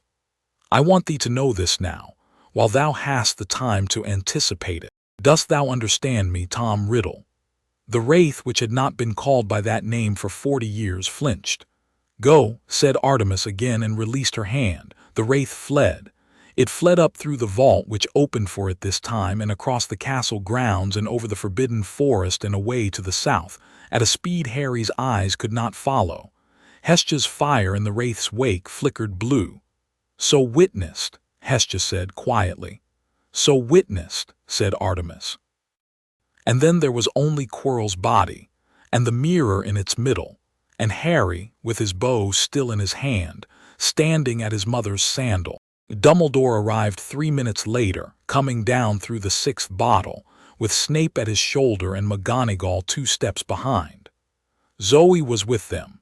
She had, in the intervening minutes, done something to Snape's bottle that had allowed her to go through with the 3 of them without drinking it, a trick McGonagall later tried to query, and Zoe did not explain. They came into the chamber together. They saw, in order, the The dead professor, the mirror, the boy, Hestia tending a small blue fire against one wall, and standing 50 feet high in the center of the chamber, the lady Artemis, who was already shrinking as they came in to her ordinary 13-year-old height because she had been showy enough for one evening. Dumbledore stopped in the middle of the chamber floor. He looked for a long moment at Quirrell, then at the mirror, then at Harry, then at Hestia's fire, then last at Artemis. He bowed from the waist gravely. "Madam," he said, "Headmaster." "I take it," he said, with the weary, exactly dry courtesy of a man who had walked into a great many completed messes in his career. "The situation is in hand." "The situation is in hand, Headmaster. There is an extraction I will need your support on later in the year regarding a ring and a locket and an attic in this castle. I will come to you about it in the summer." "I will be glad to hear you, Harry." "Sir. Are you well?" "Yes, sir." "The stone." Harry held out his hand. The stone was in it. It had, at some point during the confrontation, slipped out of the mirror and into his pocket. He had not precisely looked for it, but the mirror had, at some point while he was watching his mother pin a wraith, evidently decided he was the safest person in the room and had deposited it. He had noticed the weight in his pocket as he came to Artemis's side. He had not, given the circumstances, had time to mention it. Dumbledore very gently took it. "Thank you," he said. "I will return this to Nicholas tonight if your mother has no objection." "I have none." "Very well, Minerva, Severus, let us clear the floor." The floor was cleared. Quirrell's body was handled with a quiet, professional discretion that Harry, watching, appreciated. Hestia's fire was allowed politely to go out. The mirror was covered. Zoe came across to Harry in the middle of the emptying room and stopped a foot in front of him and looked at him for a long, silent moment. "Lieutenant," he said, "thou art unhurt." "Yes." "The scar." "Out. Show me." He bent his head. She looked. She ran a fingertip along it. "It came away with," she reported, "nothing on it." And she said the word with the same cold satisfaction with which she said the word clean over a properly dressed kill, and she permitted herself at last half a smile. "Thy bow." "Here." "Thou hast used thine arrow." "Yes." "Where is it?" "In Quirrell." "Retrieve it. McGonagall will not mind this time either." "I will." "Harry." "Lieutenant, thy lady mother is about to say something to thee that she has been preparing for 10 years. I suspected. Listen to it properly." "I will." "Afterwards I will give thee a gift, and it will not be another bow." He looked at her. She did not smile again. She turned in the hunter's about face, and she went to stand at the chamber door. Artemis came to him. She was now her ordinary girl height, the 13-year-old shape she had worn for most of his life, and in which he had come to read her moods as well as he read Phoebe's or Zoe's. She stopped in front of him. She looked for a moment at the small beadless scar on his forehead. She looked for a longer moment into his eyes. "Harry Potter, my lady, I have had a long 10 years to think about what I would say to thee the first time thou didst something like tonight. I have, as Zoe notes, prepared a speech. I am going to abandon it. I will say instead only this. Yes, thou hast tonight killed a wizard with a bow. Thou hast met my eye while thou didst it. Thou hast followed orders. Thou hast broken none. Thou hast shown mercy to none because none was owed. Thou hast shown courage to all because all was owed. Thou hast, in short, behaved exactly like a hunter of my court, except for one particular of thy anatomy. Yes. If thou wert willing now to take the oath against the wiles of men, the oath of chastity and of the wild and of the bow, the oath Zoe took 3,000 years ago and that my sisters took in their time, I would be empowered by the council of Olympus and by my own authority to administer it to thee. I could not have done this last year. I can tonight. The exception in thy favor, first made when thou wert in the hedge, has been ratified tonight by thy conduct. The oath, if thou take it, would make thee my hunter in full, the first male hunter in 3,000 years, with every right and every weight of any of thy sisters, neither more nor less. My lady, I will not ask thee tonight. Thou hast killed a man an hour ago. It is not the hour for oaths. I tell thee only that the oath is open to thee now on the first night thou asketh for it. It has never been open to anyone before. It will never be open to anyone else. Dost thou understand? Yes, my lady. Good, my lady. Yes. I will ask for it, not tonight. At the end of this year, at midsummer, at the camp, at the moon. I want the time between now and then to be sure of myself. I do not want to take the oath tonight because I have killed a man. I want to take it on a night I have done nothing for the right reason. Artemis was silent. He could not quite read her face. It was not, he saw, relief. It was not disappointment. It was something closer to the particular look she wore when a shot she had been setting up all afternoon had gone precisely where she had meant it to go. That, she said, is the correct answer. I knew. Thou didst. Zoe told me in December what the question was going to be. She told me what the right answer would be also. Artemis laughed. It was a short, surprised, real laugh, the first of its kind Harry had heard from her in perhaps 5 years. She looked over his shoulder at Zoe by the chamber door. Zoe looked straight back at her with the flat, unreadable, "Yes, I did," and what about it expression that had kept her alive for 3 millennia. "Zoe," said Artemis, "my lady, thou hast spoiled my surprise." My lady, the surprise had been intended to work by catching him off balance.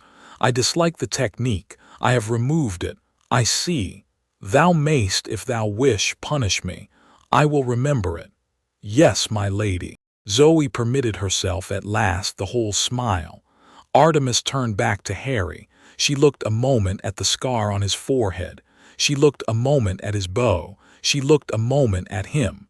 "Come," she said. "Let us go out of this room. It is not a room for us any longer." They went out. The leaving feast was 3 weeks later. Harry sat between Ron and Hermione at the Gryffindor table, and at the table's end, Fred and George Weasley, who had decided sometime in late March that he was entertaining, were attempting to persuade him to let them enchant his bow case as a leaving gift. Hermione was trying to dissuade them. Ron was on the twins' side. The argument had been going on all evening and Harry was enjoying it. He had not, he realized at one point, laughed this consistently for perhaps 6 months. The school had been good for him in a way he had not expected. It had made him, at 11, slightly less old than he had been at 10. Dumbledore, at the end of the feast, stood up. The hall quieted. He spoke about the year. He spoke about the House Cup. Gryffindor had won, narrowly, in a result that had involved rather more last-minute point adjustments from McGonagall than certain members of the Slytherin faculty had considered entirely sporting. He spoke about the students they would be seeing again in September, and about the ones they were saying goodbye to. He did not mention, in public, the dead professor. He did not mention, in public, the stone. He did not, in public, mention the 30-foot-high goddess who had come down through the 3rd-floor vault and had departed the castle an hour later with the boy in tow. He did mention in his closing remarks that the boy in question was leaving the school for the summer and would, he was very glad to say, be returning in September. The Gryffindor table, Harry noted, applauded the loudest. He went up to Dumbledore's office the next morning before leaving. He went alone. He had been invited, he had accepted. The staircase rose under him.